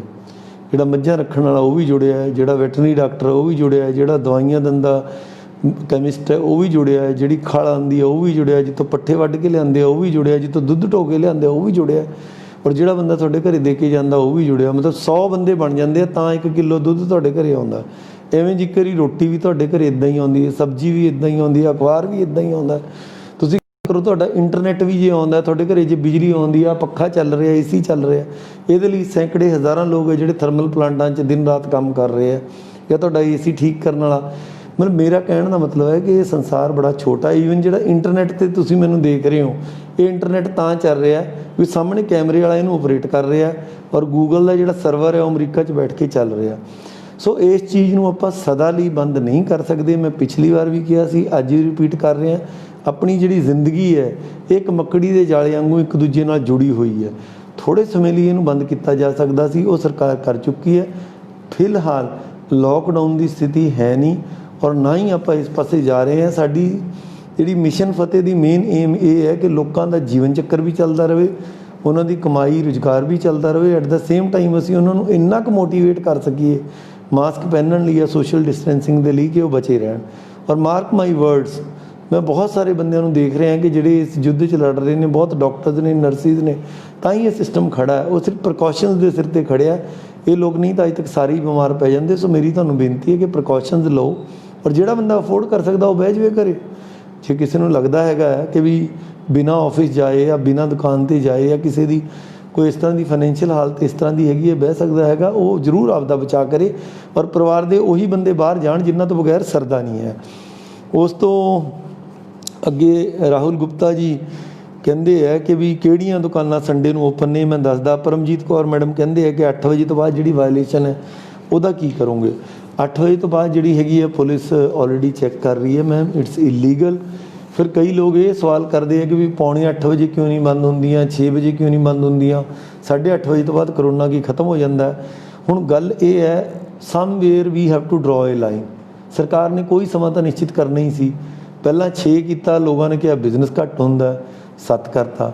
ਫਿਰ ਲੋਕ ਕਹਿੰਦੇ ਵੀ 8 ਵਜੇ ਤੱਕ ਲੋਕ ਡਿਨਰ ਕਰਦੇ ਆ ਜੀ, ਈਟਰੀਜ਼ 8 ਵਜੇ ਤੱਕ ਖੁੱਲ੍ਹਦੀਆਂ ਨੇ, ਟੇਕ ਅਵੇ 8 ਵਜੇ ਤੱਕ ਹੁੰਦਾ। ਹੁਣ 8 ਖੋਲ੍ਹਤਾ। ਹੁਣ ਜੇ ਕੋਈ ਅਸੀਂ ਲਾਈਨ ਡਰਾ ਕਰਨੀ ਸੀ ਅੱਜ ਦੇ ਹਾਲਾਤ ਮੁਤਾਬਕ 8 ਵਜੇ ਕੀਤੀ ਹੈ। ਅੱਗੇ ਜੇ ਕੋਈ ਚੇਂਜ ਹੋਊਗਾ ਤੁਹਾਨੂੰ ਦੱਸ ਦਾਂਗੇ। ਬਟ ਇਹ ਜਿੰਨੇ ਮੂੰਹ ਉਨੀਆਂ ਗੱਲਾਂ, ਇਹ ਤਾਂ ਕੁਛ ਵੀ, ਹਰ ਇੱਕ ਚੀਜ਼ ਦੇ ਪ੍ਰੋ ਐਂਡ ਕੌਨਸ ਹੁੰਦੇ ਨੇ। ਬਟ ਗਵਰਨਮੈਂਟ ਵੱਲੋਂ ਜੋ ਅੱਜ ਦੀ ਡੇਟ 'ਚ ਬੈਸਟ ਹੈ ਉਹ ਕੀਤਾ ਗਿਆ। ਦੀਪਕ ਬੱਤਰਾ ਸਾਹਿਬ ਨੇ ਕਈ ਸਾਰੀਆਂ ਸੁਜੈਸ਼ਨਸ ਦਿੱਤੀਆਂ ਨੇ, ਉਹਨਾਂ 'ਚੋਂ ਕੁਝ ਬੜੀਆਂ ਅੱਛੀਆਂ ਨੇ ਜਿਨ੍ਹਾਂ ਨੂੰ ਅਸੀਂ ਲਾਗੂ ਕਰਾਂਗੇ ਔਰ ਪਹਿਲਾਂ ਹੀ ਕੰਮ ਕਰ ਰਹੇ ਸੀ। ਇਹਨਾਂ ਦਾ ਇਹ ਕਹਿਣਾ ਹੈ ਕਿ ਵੀ ਹਰ ਇੱਕ ਬੈੱਡ ਦੇ ਔਨਲਾਈਨ ਪੋਰਟਲ 'ਤੇ ਜਿਹੜੇ ਹੈਗੇ ਆ ਸਾਨੂੰ ਜਿਹੜੇ ਬੈੱਡਸ ਆ ਉਹ ਦਿਖ ਜਾਣ। ਬਤਰਾ ਸਾਹਿਬ ਆਲਰੇਡੀ ਜਿਹੜੀ ਐਪ ਹੈਗੀ ਹੈ ਉਹਦੇ ਨਾਲ ਸਾਡੀ ਗੱਲ ਹੋ ਗਈ, ਐਪ ਡਿਵੈਲਪ ਵੀ ਹੋ ਗਈ, ਇਹ ਅੰਡਰ ਪ੍ਰੋਸੈਸ ਹੈ। ਕੋਈ ਇਹ 'ਚ ਗਲਤ ਫਿਗਰਾਂ ਨਾ ਆ ਜਾਣ ਜਾਂ ਸਰਵਰ ਕ੍ਰੈਸ਼ ਨਾ ਕਰ ਜੇ, ਅੰਡਰ ਟੈਸਟਿੰਗ ਹੈਗੀ ਹੈ। ਅੱਜ ਤੋਂ 48 ਘੰਟਿਆਂ ਦੇ ਅੰਦਰ ਅੰਦਰ ਅਸੀਂ ਇਹ ਜਿਹੜੀ ਐਪ ਚਾਲੂ ਕਰ ਦਾਂਗੇ। ਘਰੇ ਬੈਠ ਕੇ ਤੁਹਾਨੂੰ ਬੈੱਡ ਪਤਾ ਲੱਗ ਜਾਣਗੇ। ਬਟ ਅਗੇਨ ਤੁਹਾਨੂੰ ਲੱਗੂਗਾ ਮੈਂ ਬਾਰ-ਬਾਰ ਇਹ ਗੱਲ ਕਿਉਂ ਕਹਿ ਰਿਹਾ, ਆਪਾਂ ਸਿਰਫ ਬੈੱਡ ਦੇਖ ਕੇ ਤਸੱਲੀ ਕਿ ਵੀ ਬੈੱਡਾਂ ਦੇ ਨਾਲ ਇਹਦਾ ਇਲਾਜ ਹੈ। ਬੈੱਡ ਇਲਾਜ ਨਹੀਂ, ਕੋਈ ਵੈਕਸੀਨ ਨਹੀਂ ਅਜੇ ਤੱਕ ਆਈ। ਉੱਥੇ ਜਾ ਕੇ ਪੈਲੀਏਟਿਵ ਹੈ, ਤੁਹਾਡਾ ਸਰੀਰ ਅੰਦਰੋਂ ਰਿਸਪੌਂਡ ਕਰਕੇ ਤੁਹਾਨੂੰ ਠੀਕ ਕਰਦਾ। ਡਾਕਟਰ ਜੇ ਮਾੜੀ ਜਿਹੀ ਆਕਸੀਜਨ ਘਟੂਗੀ ਆਕਸੀਜਨ ਦੇ ਦੇਣਗੇ। ਅਲਟੀਮੇਟ ਇਲਾਜ ਇਹਦਾ ਪਰਹੇਜ਼ ਹੈ। ਆਪਾਂ ਇਹ ਕੋਸ਼ਿਸ਼ ਕਰੀਏ ਕਿ ਸਾਰੇ ਬੈੱਡ ਹੀ ਖਾਲੀ ਹੋ ਜਾਣ ਔਰ ਮੈਂ ਵੀ ਪ੍ਰਮਾਤਮਾ ਨੂੰ ਦੁਆ ਕਰਦਾ ਕਿ ਇਹ ਬੈੱਡ ਖਾਲੀ ਰਹਿਣ। ਫਿਰ ਦੂਜੀ ਇਹ ਕਾਲ ਸੈਂਟਰ ਇਸਟੈਬਲਿਸ਼ ਕੀਤਾ ਜਾਵੇ ਸਿਵਲ ਸਰਜਨ ਦਫ਼ਤਰ ਦੇ ਵਿੱਚ ਕਿ ਵੀ ਕਰੋਨਾ ਦੀ ਰਿਪੋਰਟ ਹੈ ਜਿਹੜੀ ਕਈ ਵਾਰੀ ਉਹਦਾ ਲੇਟ ਪਤਾ ਲੱਗਦਾ। ਇਹ ਸੁਜੈਸ਼ਨ ਬੜੀ ਠੀਕ ਹੈ, ਮੈਂ ਇਹਨੂੰ ਨੋਟ ਕਰ ਲਿਆ ਹੈਗਾ। ਅਸੀਂ ਇਹ ਕੋਸ਼ਿਸ਼ ਕਰਾਂਗੇ ਕਿ ਕੋਈ ਇਸ ਤਰ੍ਹਾਂ ਦਾ ਅਸੀਂ ਹੈਲਪ ਡੈਸਕ ਬਣਾਈਏ ਜਿਸ 'ਤੇ ਤੁਸੀਂ ਫੋਨ ਕਰੋ ਅਤੇ ਤੁਹਾਨੂੰ ਘਰੇ ਬੈਠੇ ਜਿਹੜੀ ਹੈਗੀ ਹੈ ਰਿਪੋਰਟ ਮਿਲ ਜੇ। ਕਿਉਂਕਿ ਕਈ ਵਾਰੀ ਇਹ ਹੈ ਕਿ ਬਹੁਤ ਸਾਰੇ ਲੋਕ ਉੱਥੇ ਬਾਰ-ਬਾਰ ਪਤਾ ਕਰਦੇ ਨੇ, ਖੱਜਲ ਖਰਾਬੀ ਹੁੰਦੀ ਹੈ, ਭੀੜ ਹੁੰਦੀ ਹੈ। ਅਲਟੀਮੇਟਲੀ ਸਾਡਾ ਵੈਸੇ ਪਹਿਲਾਂ ਵੀ ਸਿਸਟਮ ਇਹ ਹੈ ਕਿ ਜਦੋਂ ਟੈਸਟ ਜਾਂਦਾ ਉਦੋਂ ਵੀ SMS ਆਉਂਦਾ, ਜਦੋਂ ਪੋਜ਼ੀਟਿਵ ਜਾਂ ਨੈਗੇਟਿਵ ਆਉਂਦਾ ਉਦੋਂ ਵੀ SMS ਆਉਂਦਾ। ਇਹਨੂੰ ਅਸੀਂ ਹੋਰ ਸੁਧਾਰ ਕਰਾਂਗੇ। ਅੱਗੇ ਗੁਰਪ੍ਰੀਤ ਗਿੱਲ ਜੀ ਨੇ ਵੀ ਦੁਬਾਰਾ ਉਹੀ ਪ੍ਰਾਈਵੇਟ ਹਸਪਤਾਲਾਂ ਦੇ ਬੈੱਡਾਂ ਦੀ ਗੱਲ ਕੀਤੀ ਹੈ। ਕਈ ਵਾਰੀ ਆਪਣੀ ਸੁਸਾਇਟੀ ਬੜੀ ਇਮੋਸ਼ਨਲ ਹੈ ਗਿੱਲ ਸਾਹਿਬ, ਆਪਾਂ ਇੱਕ ਗੱਲ ਨੂੰ ਜਦੋਂ ਦੇਖਦੇ ਹਾਂ ਤਾਂ ਉਸੇ ਨੂੰ ਹੀ ਉਹ ਕਰਦੇ ਹਾਂ। ਇਹ ਗੱਲ ਪ੍ਰਾਈਵੇਟ ਹਸਪਤਾਲਾਂ ਦੇ ਪਹਿਲਾਂ ਬੈੱਡ ਘੱਟ ਸੀਗੇ, ਹੁਣ ਅਲਟੀਮੇਟਲੀ ਜਿਹੜਾ ਹੈਗਾ, ਮੈਂ ਜਿਵੇਂ ਕਿ ਪਹਿਲਾਂ ਤੁਹਾਨੂੰ ਕਿਹਾ ਹੈਗਾ, ਆਪਾਂ ਨੂੰ ਜਦੋਂ ਇਹ ਮਹਾਮਾਰੀ ਆ ਗਈ, ਨੰਬਰ ਆਫ ਪੇਸ਼ੈਂਟਸ ਇੰਨੇ ਵੱਧ ਰਹੇ ਨੇ ਤਾਂ ਆਪਾਂ ਨੂੰ ਸਰਕਾਰੀ ਤੰਤਰ 'ਤੇ ਵੀ ਕਿਤੇ ਨਾ ਕਿਤੇ ਵਿਸ਼ਵਾਸ ਕਰਨਾ ਹੀ ਪੈਣਾ, ਕਿਉਂਕਿ 70-80% ਸਾਡੀ ਆਬਾਦੀ ਐਸੀ ਹੈ ਜਿਹੜੀ ਕਿ ਜਾ ਰਹੀ ਹੈ ਔਰ ਉੱਥੋਂ ਠੀਕ ਹੋ ਰਹੀ ਹੈਗੀ ਹੈ। ਸੋ ਆਪਾਂ ਇਹਨਾਂ 'ਤੇ ਵਿਸ਼ਵਾਸ ਰੱਖੀਏ। ਐਟ ਦਾ ਸੇਮ ਟਾਈਮ ਮੈਂ ਤੁਹਾਡੇ ਵੱਲੋਂ, ਮੈਂ ਤੁਹਾਡਾ ਵਕੀਲ ਬਣ ਕੇ, ਕਿਉਂਕਿ ਮੈਂ ਤਾਂ ਲੋਕਾਂ ਦਾ ਸੇਵਕ ਹੈਗਾ, ਸਰਕਾਰ ਵੱਲੋਂ ਮੈਨੂੰ ਲਗਾਇਆ ਗਿਆ, ਸਾਡੀ ਪੂਰੀ ਕੋਸ਼ਿਸ਼ ਹੈ। ਜਿਵੇਂ ਮੈਂ ਤੁਹਾਨੂੰ ਪਹਿਲਾਂ ਪੜ੍ਹਿਆ, ਅੱਜ ਦੀ ਡੇਟ 'ਚ ਵੀ 177 ਬੈੱਡ ਹੈ ਜਿਹੜੇ ਪ੍ਰਾਈਵੇਟ ਹਸਪਤਾਲਾਂ 'ਚ ਖਾਲੀ ਨੇ। ਔਰ ਹੁਣ ਜਿਹੜੀ ਇਹ ਸ਼ਿਕਾਇਤ ਹੈਗੀ ਹੈ ਕਿ ਫਲਾਹ ਹਸਪਤਾਲ ਨੇ ਐਡਮਿਸ਼ਨ ਨਹੀਂ ਦਿੱਤੀ, ਉਸ 'ਤੇ ਪੂਰੀ ਸਖਤੀ ਹੈ। ਕੋਈ ਸ਼ਿਕਾਇਤਾਂ ਬਹੁਤ ਘੱਟ ਗਈਆਂ, ਜੇ ਕੋਈ ਵਿਰਲੀ ਟਾਵੀਂ ਆਉਂਦੀ ਹੈ ਤੁਸੀਂ ਸਾਡੇ ਧਿਆਨ 'ਚ ਲਿਆਓ, ਅਸੀਂ ਪੂਰੀ ਸਖਤੀ ਕਰਾਂਗੇ। ਉਸ ਤੋਂ ਬਾਅਦ ਅਗਲਾ ਸਵਾਲ ਹੈ ਵੀ NRI ਵੀਰ ਜਿਹੜੇ ਹੈਗੇ ਨੇ ਉਹਨਾਂ ਨੇ ਕਿੰਨੇ ਦਿਨ ਹੋਟਲ 'ਚ ਰਹਿਣਾ। ਦੇਖੋ ਮੈਂ ਇਹ ਬੜੀ ਥੋੜ੍ਹੇ ਦੁੱਖ ਨਾਲ ਇਹ ਗੱਲ ਕਹਿ ਰਿਹਾ, ਸਾਡੇ NRI ਵੀਰ ਬੜੀ ਘਾਲਣਾ ਕਰਦੇ ਆ, ਬੜੇ ਵਿਦੇਸ਼ਾਂ 'ਚ ਜਾਂਦੇ ਆ, ਬੜੇ ਪੜ੍ਹੇ ਲਿਖੇ ਆ, ਇਹਨਾਂ ਨੇ ਸਾਡਾ ਬੜਾ ਨਾਮ ਚਮਕਾਇਆ। ਪਰ ਜਦੋਂ ਤਾਂ ਗੱਲ ਦੱਸਦੇ ਆ ਵੀ ਕੈਨੇਡਾ 'ਚ ਅਮਰੀਕਾ 'ਚ ਤਾਂ ਜੀ ਐਂ ਹੁੰਦਾ ਉੱਥੇ ਪੱਤਾ ਨਹੀਂ ਹਿਲਦਾ। ਹੁਣ ਕੈਨੇਡਾ ਅਮਰੀਕਾ 'ਚ ਵੀ ਇਸ ਵੇਲੇ ਹੁਣ ਕੁਆਰੰਟਾਈਨ ਚੱਲ ਰਿਹਾ, ਕਈ ਪੱਛਮੀ ਮੁਲਕਾਂ 'ਚ ਵੀ ਚੱਲ ਰਿਹਾ। ਸਵੇਰੇ ਹੀ ਮੈਂ BBC 'ਤੇ ਸੁਣ ਰਿਹਾ ਸੀਗਾ ਕਿ ਸਪੇਨ ਤੋਂ ਜਿਹੜੇ ਯਾਤਰੂ ਆ ਰਹੇ ਨੇ UK ਨੇ ਉਹਨਾਂ 'ਤੇ 14 ਦਿਨ ਦਾ ਕੁਆਰੰਟਾਈਨ ਲਾਤਾ। ਅਮਰੀਕਾ ਜਿਹੜੇ ਬੰਦੇ ਜਾਂਦੇ ਉੱਥੇ ਕੁਆਰੰਟਾਈਨ, ਉੱਥੇ ਜਾ ਕੇ ਆਪਾਂ ਚੁੱਪ ਕਰਕੇ ਪੂਰਾ ਕਾਨੂੰਨ ਫੋਲੋ ਕਰਦੇ ਹਾਂ। ਪਰ ਜਦੋਂ ਲੋਕ ਹਿੰਦੁਸਤਾਨ ਆਉਂਦੇ ਆ ਉਹ ਇੱਕਦਮ ਅਪਰੋਚ ਕਰਨੀ ਸ਼ੁਰੂ ਕਰ ਦਿੰਦੇ ਆ। ਸਰਕਾਰ ਨੇ ਪਹਿਲਾਂ ਕਹਿ ਤਾ ਕਿ 14 ਦੀ ਬਜਾਏ 7 ਦਿਨ ਤੁਸੀਂ ਹਸਪਤਾਲ ਕੋਈ ਆਪਣੀ ਮਰਜ਼ੀ ਦੇ ਜਿਹੜਾ ਹੋਟਲ ਹੈ ਉਸ 'ਚ ਰਹਿ ਲਓ। 5ਵੇਂ ਦਿਨ ਤੁਹਾਡਾ ਟੈਸਟ ਕਰ ਦਾਂਗੇ, 7ਵੇਂ ਦਿਨ ਰਿਜ਼ਲਟ ਆ ਜਾਊਗਾ, 7 ਦਿਨ ਆਪਦੇ ਘਰੇ ਰਹਿ ਲਓ। ਹੁਣ ਇੰਨੀ ਰਿਲੈਕਸੇਸ਼ਨ ਕਰਨ ਦੇ ਬਾਵਜੂਦ ਲੋਕ ਇਹ ਕਹਿੰਦੇ ਵੀ ਪਹਿਲੇ ਦਿਨ ਹੀ ਸਾਨੂੰ ਭੇਜ ਦਿਓ। ਹੁਣ ਮੈਂ ਕਿਵੇਂ ਤੁਹਾਨੂੰ ਦੱਸਾਂ ਕਿ ਇੱਦਾਂ ਕਰਕੇ ਤੁਸੀਂ ਆਪਦੇ ਨੀਅਰ ਐਂਡ ਡੀਅਰ ਵਨਸ ਨੂੰ ਖਤਰੇ 'ਚ ਪਾ ਰਹੇ ਹੋ। ਲੋਕ ਫਿਰ ਪੁੱਛਦੇ ਵੀ ਹਿੰਦੁਸਤਾਨ ਵਾਲਿਆਂ ਨੂੰ ਕਿਉਂ ਨਹੀਂ ਕਰਦੇ। ਵੀਰ ਮੇਰਿਓ, ਤੁਸੀਂ ਸਮਝੋ ਗੱਲ ਨੂੰ। ਜਦੋਂ ਬੰਦਾ ਬਾਹਰੋਂ ਆਉਂਦਾ ਉਹ ਜਹਾਜ਼ 'ਚ ਬਹਿੰਦਾ, ਜਹਾਜ਼ ਦੇ ਵਿੱਚ ਕਲੋਜ਼ਡ ਇਨਵਾਇਰਮੈਂਟ ਹੈ, ਅੰਦਰ AC ਚੱਲਦਾ ਹੈਗਾ। ਪੂਰੇ ਜਹਾਜ਼ 'ਚ ਮੰਨ ਲਓ 700 ਯਾਤਰੀ ਬੈਠੇ ਹਨ, ਉਹਨਾਂ 'ਚ 2 ਵੀ ਪੋਜ਼ੀਟਿਵ ਹੈਗੇ ਨੇ। 12 14 15 18 ਘੰਟਿਆਂ ਤੋਂ ਘੱਟ ਤਾਂ ਕੋਈ ਫਲਾਈਟ ਆਉਂਦੀ ਨਹੀਂ ਅਮਰੀਕਾ ਕੈਨੇਡਾ ਤੋਂ, ਜਾਂ ਯੂਰਪ ਤੋਂ ਵੀ 10 12 ਘੰਟੇ ਤਾਂ ਲੱਗ ਹੀ ਜਾਂਦੇ ਆ। ਤੁਸੀਂ ਉਸ ਇਨਵਾਇਰਮੈਂਟ 'ਚ ਉਸ ਆਕਸੀਜਨ 'ਚ ਬੈਠੇ ਹੋ ਜਾਂਦੀ ਹੈ। ਤੁਸੀਂ ਮੰਨ ਲਓ ਪੋਜ਼ੀਟਿਵ ਹੋ ਗਏ, 5-7 ਦਿਨ ਤਾਂ ਤੁਹਾਡੇ 'ਚ ਕੋਈ ਸਿੰਪਟਮ ਹੀ ਨਹੀਂ ਆਣੇ। ਔਰ ਤੁਸੀਂ ਮੰਨ ਲਓ ਆਪਦੇ ਘਰੇ ਚਲੇ ਗਏ ਉੱਤੇ ਬਜ਼ੁਰਗ, ਤੁਹਾਡੇ ਮਾਂ ਪਿਓ, ਤੁਹਾਡੀ ਦਾਦੀ, ਭੈਣ ਭਰਾ ਸਾਰਿਆਂ ਨੂੰ ਤੁਸੀਂ ਇਨਫੈਕਟ ਕਰ ਦੋਗੇ। ਇਹ ਤੁਹਾਡੇ ਹਿੱਤ 'ਚ ਹੈ ਕਿ ਤੁਸੀਂ 7 ਦਿਨ ਹੋਟਲ 'ਚ ਰਹੋ, ਟੈਸਟ ਕਰਾਓ, ਠੀਕ ਹੋ ਕੇ ਘਰੇ ਜਾਓ। ਬਾਕੀ ਜਿਹੜੇ ਐਕਸੈਪਸ਼ਨਲ ਸਰਕਮਸਟੈਂਸਿਸ ਨੇ ਉਹ ਸਿਰਫ 3 ਜਾਂ 4 ਦੱਸੇ ਗਏ ਨੇ। ਅਗਰ ਸਿਰਫ ਮਾਤਾ ਜਾਂ ਪਿਤਾ ਦੀ ਮੌਤ ਹੋ ਜੇ, ਜਾਂ ਕੋਈ ਬੱਚਾ ਹੈ ਜਿਹੜਾ ਬਹੁਤ ਛੋਟਾ ਹੈਗਾ ਉਹਨਾਂ ਦੇ ਕੇਸ 'ਚ, ਜਾਂ ਕਿਸੇ ਬੰਦੇ ਨੂੰ ਕੋਈ ਦਿਮਾਗੀ ਪਰੇਸ਼ਾਨੀ ਹੋਵੇ, ਮੰਨ ਲਓ ਕੋਈ ਪਾਗਲ ਹੀ ਹੋ ਗਿਆ, ਜਾਂ ਘਰੇ ਕੋਈ ਐਸੀ ਅਣਕਿਆਸੀ ਪ੍ਰੋਬਲਮ ਆ ਗਈ ਕਿ ਜਿਹੜੀ ਆਊਟ ਆਫ ਦਿਸ ਵਰਲਡ ਹੈ, ਫੋਰਸ ਮੈਜੋਰੇ ਟਾਈਪ ਲਾ ਲਓ ਵੀ ਇੱਦਾਂ ਦੀ ਕੋਈ ਸਮੱਸਿਆ ਆ ਗਈ ਕਿ ਜਿਹੜੀ ਬਿਲਕੁਲ ਹੀ ਬਿਯੋਂਡ ਡਿਸਕ੍ਰਿਪਸ਼ਨ ਹੈ, ਗਵਰਨਮੈਂਟ ਦੇ ਧਿਆਨ 'ਚ ਨਾ ਹੋਵੇ, ਉਹਨਾਂ ਕੇਸਾਂ 'ਚ ਆਪਾਂ ਕਰਦੇ ਹਾਂ। ਬਟ ਆਪਾਂ ਨਿਯਮ ਤੋੜ ਕੇ ਆਊਟ ਆਫ ਸ਼ਾਨ ਸਿਰਫ ਇਹ ਵੀ ਮੈਨੂੰ ਨਹੀਂ ਜੀ ਰਹਿਣ ਦੀ ਲੋੜ, ਆਪਾਂ ਇਹਨਾਂ ਚੱਕਰਾਂ 'ਚ ਨਾ ਪਈਏ। ਇਹਦੇ ਨਾਲ ਐਡਮਿਨਿਸਟ੍ਰੇਸ਼ਨ ਦਾ, ਤੁਹਾਡਾ, ਡਾਕਟਰਾਂ ਦਾ, ਸਾਰਿਆਂ ਦਾ ਟਾਈਮ ਖਰਾਬ ਹੁੰਦਾ, ਤੁਹਾਡਾ ਪਰਿਵਾਰ ਹੈ ਜਿਹੜਾ ਖਤਰੇ 'ਚ ਪੈਂਦਾ। ਜਿਵੇਂ ਆਪਾਂ ਵਿਦੇਸ਼ਾਂ 'ਚ ਕਾਨੂੰਨ ਨੂੰ ਮੰਨਦੇ ਹਾਂ, ਉਵੇਂ ਹੀ ਆਪਣੀ ਮਾਤਰ ਭੂਮੀ 'ਚ ਵੀ ਆ ਕੇ ਆਪਾਂ ਇੱਥੋਂ ਦੀ ਜਿਹੜੀ ਸਰਕਾਰ ਹੈ ਉਹਦੇ ਜਿਹੜੇ ਨਿਯਮ ਕਾਨੂੰਨ ਨੇ ਉਹਦੀ ਪਾਲਣਾ ਕਰੀਏ। ਬਿੱਲੂ ਜੀ ਕਹਿੰਦੇ ਹੈ ਹੋਮ ਕੁਆਰੰਟਾਈਨ ਅਪਲਾਈ ਕਰਨ ਦਾ ਪ੍ਰੋਸੈਸ ਮੈਂ ਪਹਿਲਾਂ ਹੀ ਡਿਟੇਲ 'ਚ ਬਿੱਲੂ ਜੀ ਤੁਹਾਨੂੰ ਦੱਸਤਾ ਕਿ ਤੁਹਾਨੂੰ ਸਿਵਲ ਸਰਜਨ ਨੂੰ ਕਰਨਾ ਪੈਣਾ। 2 ਸਟੇਜ ਪ੍ਰੋਸੈਸ ਹੈ। ਪਹਿਲਾਂ ਡਾਕਟਰ ਸਰਟੀਫਾਈ ਕਰੇਗਾ, ਫਿਰ ਐਗਜ਼ੈਕਟਿਵ ਮੈਜਿਸਟ੍ਰੇਟ ਤੁਹਾਡੇ ਸਰਟੀਫਾਈ ਕਰੇਗਾ। ਸ਼ਰਮਾ ਜੀ, ਅਮਿਤ ਕੁਮਾਰ ਸ਼ਰਮਾ ਜੀ ਕਹਿੰਦੇ ਵੀ ਦੁਕਾਨਾਂ ਦਾ ਜਿਹੜਾ ਟਾਈਮ ਹੈ 10 ਤੋਂ 6 ਕਰ ਦਿਓ, ਵੀ 10 AM ਤੋਂ 6 PM ਕਰ ਦਿਓ। ਦੇਖੋ ਗੱਲ ਇਹ ਹੈ ਵੀ ਸੰਸਾਰ 'ਚ ਸਾਰੀ ਦੁਨੀਆ 600-700 ਕਰੋੜ ਲੋਕ ਹੋਣਗੇ, ਸਾਰੇ ਆਪਾਂ ਅਲੱਗ ਹੈਗੇ ਹਾਂ, ਸਾਰਿਆਂ ਦੇ ਅੰਗੂਠਿਆਂ ਦੇ ਨਿਸ਼ਾਨ ਅਲੱਗ ਨੇ, ਸਾਰਿਆਂ ਦੇ ਵਿਚਾਰ ਅਲੱਗ ਨੇ। ਸੋ ਸ਼ਰਮਾ ਸਾਹਿਬ ਮੈਜੋਰਿਟੀ ਨੇ ਮੰਗ ਕਰਕੇ ਸਰਕਾਰ ਨੇ ਸਾਰੀਆਂ ਗੱਲਾਂ ਨੂੰ ਸੋਚ ਸਮਝ ਕੇ 8 ਵਜੇ ਦਾ ਟਾਈਮ ਕੀਤਾ। ਪਰ ਜੇ ਕੋਈ ਵੀਰ 6 ਵਜੇ ਦੁਕਾਨ ਬੰਦ ਕਰਕੇ ਜਾਣਾ ਚਾਹੁੰਦਾ ਤਾਂ ਸਾਨੂੰ ਕੋਈ ਇਤਰਾਜ਼ ਨਹੀਂ, ਤੁਸੀਂ ਜਲਦੀ ਕਰ ਸਕਦੇ ਹੋ। ਬਟ ਆਮ ਪਬਲਿਕ ਲਈ 8 ਵਜੇ ਤੱਕ ਦੁਕਾਨਾਂ ਤਾਂ ਖੋਲ੍ਹੀਆਂ ਨੇ ਤਾਂ ਕਿ ਈਟਰੀ ਸ਼ਾਪਸ ਜਾਂ ਜਿਹੜੇ ਮੇਰੇ ਵੀਰ ਭੈਣ ਐਸੇ ਨੇ ਜਿਹੜੇ ਬਾਹਰੋਂ ਹੀ ਰੋਟੀ ਖਾਂਦੇ ਨੇ ਉਹ ਬਾਹਰੋਂ ਰੋਟੀ ਆਪਦੀ ਲਿਜਾ ਸਕਣ। ਜੇ ਤੁਸੀਂ ਸਵੇਰੇ ਵੀ 8 ਵਜੇ ਦੀ ਬਜਾਏ 10 ਵਜੇ ਦੁਕਾਨ ਖੋਲ੍ਹਣਾ ਚਾਹੁੰਦੇ ਹੋ, ਮੈਨੂੰ ਕੋਈ ਇਤਰਾਜ਼ ਨਹੀਂ ਹੈਗਾ। ਜੈ ਨਾਰਾਇਣ ਸਾਹਿਬ ਕਹਿੰਦੇ ਹੈ ਕਿ ਕਪੂਰ ਹਸਪੀਟਲ ਹੈ ਇਹ ਖਾਲੀ ਪਿਆ, ਮੈਂ ਇਹਨੂੰ ਅਸੈਸ ਕਰਾ ਲੈਣਾ। ਵੈਸੇ ਅਸੀਂ ਪ੍ਰੀਲਿਮਿਨਰੀ, ਮੈਨੂੰ ਪਹਿਲਾਂ ਵੀ ਇਹਦੀ ਰਿਪੋਰਟ ਆਈ ਸੀਗੀ। ਕਪੂਰ ਹਸਪੀਟਲ ਦੇ ਵਿੱਚ ਕਾਫੀ ਵੱਡਾ ਹਸਪੀਟਲ ਹੈ, ਬਟ ਇੱਥੇ ਪਾਣੀ ਔਰ ਬਿਜਲੀ ਵਗੈਰਾ ਅੰਦਰ ਸਾਰਾ ਕੁਛ ਅਜੇ ਠੀਕ ਨਹੀਂ। IMA ਨਾਲ ਮੇਰੀ ਗੱਲ ਹੋਈ ਹੈ, IMA ਦੇ ਡਾਕਟਰ ਅਗਰਵਾਲ, ਡਾਕਟਰ ਸੋਭਤੀ, ਇਹ ਸਾਰੇ ਸਾਡੇ ਇਨ ਟੱਚ ਨੇ। ਇਹਨਾਂ ਨੂੰ ਮੈਨੂੰ ਭਰੋਸਾ ਦਿੱਤਾ ਕਿ ਕੋਈ ਨਾ ਕੋਈ ਹਸਪਤਾਲ ਜਾਂ NGO ਵਾਲੀ ਸੰਸਥਾ ਇਹ ਲੈ ਕੇ ਬੜੀ ਜਲਦੀ ਇੱਕ 200 ਬੈੱਡ ਦਾ ਹਸਪਤਾਲ ਲੁਧਿਆਣਾ ਵਾਸਤੇ ਦਿਨ ਦੀ ਇੰਤਜ਼ਾਰ ਕਰ ਰਹੇ ਹਾਂ ਕਿ IMA ਜਿਹੜੀ ਹੈਗੀ ਹੈ ਬੜੀ ਜਲਦੀ ਕੋਈ ਨਾ ਕੋਈ ਹਸਪਤਾਲ ਤਿਆਰ ਕਰਕੇ ਦੇਵੇ। ਔਰ ਕਿਉਂਕਿ IMA ਹੁਣ ਤੱਕ ਬੜਾ ਸਮਾਜ 'ਚ ਯੋਗਦਾਨ ਪਾਉਂਦੀ ਰਹੀ ਹੈ। ਮੈਂ ਜ਼ਰੂਰ ਇਹ ਆਸ ਕਰਦਾ ਵੀ ਉਹ ਵੀ ਇਸ ਗੱਲ ਨੂੰ ਸੁਣ ਰਹੇ ਹੋਣਗੇ ਵੀ ਜੇ ਕਪੂਰ ਹਸਪਤਾਲ ਉਹਨਾਂ ਨੂੰ ਸੂਟ ਕਰਦਾ ਤਾਂ ਜ਼ਰੂਰ ਇਹਨੂੰ ਚਾਲੂ ਕਰਨ। ਜੇ ਇਹ ਨਹੀਂ ਹੋ ਸਕਦਾ ਤਾਂ ਕਿਸੇ ਮਰਜ਼ੀ ਸੰਸਥਾ ਚਾਲੂ ਕਰ ਲੈਣ। ਉਸ ਤੋਂ ਅੱਗੇ ਵਿਕਾਸ ਅਰੋੜਾ ਜੀ ਕਹਿੰਦੇ ਆ ਵੀ ਇਹ ਫਾਈਨ ਹੈ ਜਿਹੜਾ ਘੱਟ ਹੈ ਜੀ, 500 ਰੁਪਏ ਜਾਂ 5000। ਲੋਕ ਕੁਛ ਨਹੀਂ ਸਮਝਦੇ, ਹੋਰ ਇਹਨੂੰ ਇਨਕਰੀਜ਼ ਕਰ ਦਈਏ ਫਾਈਨ ਨੂੰ।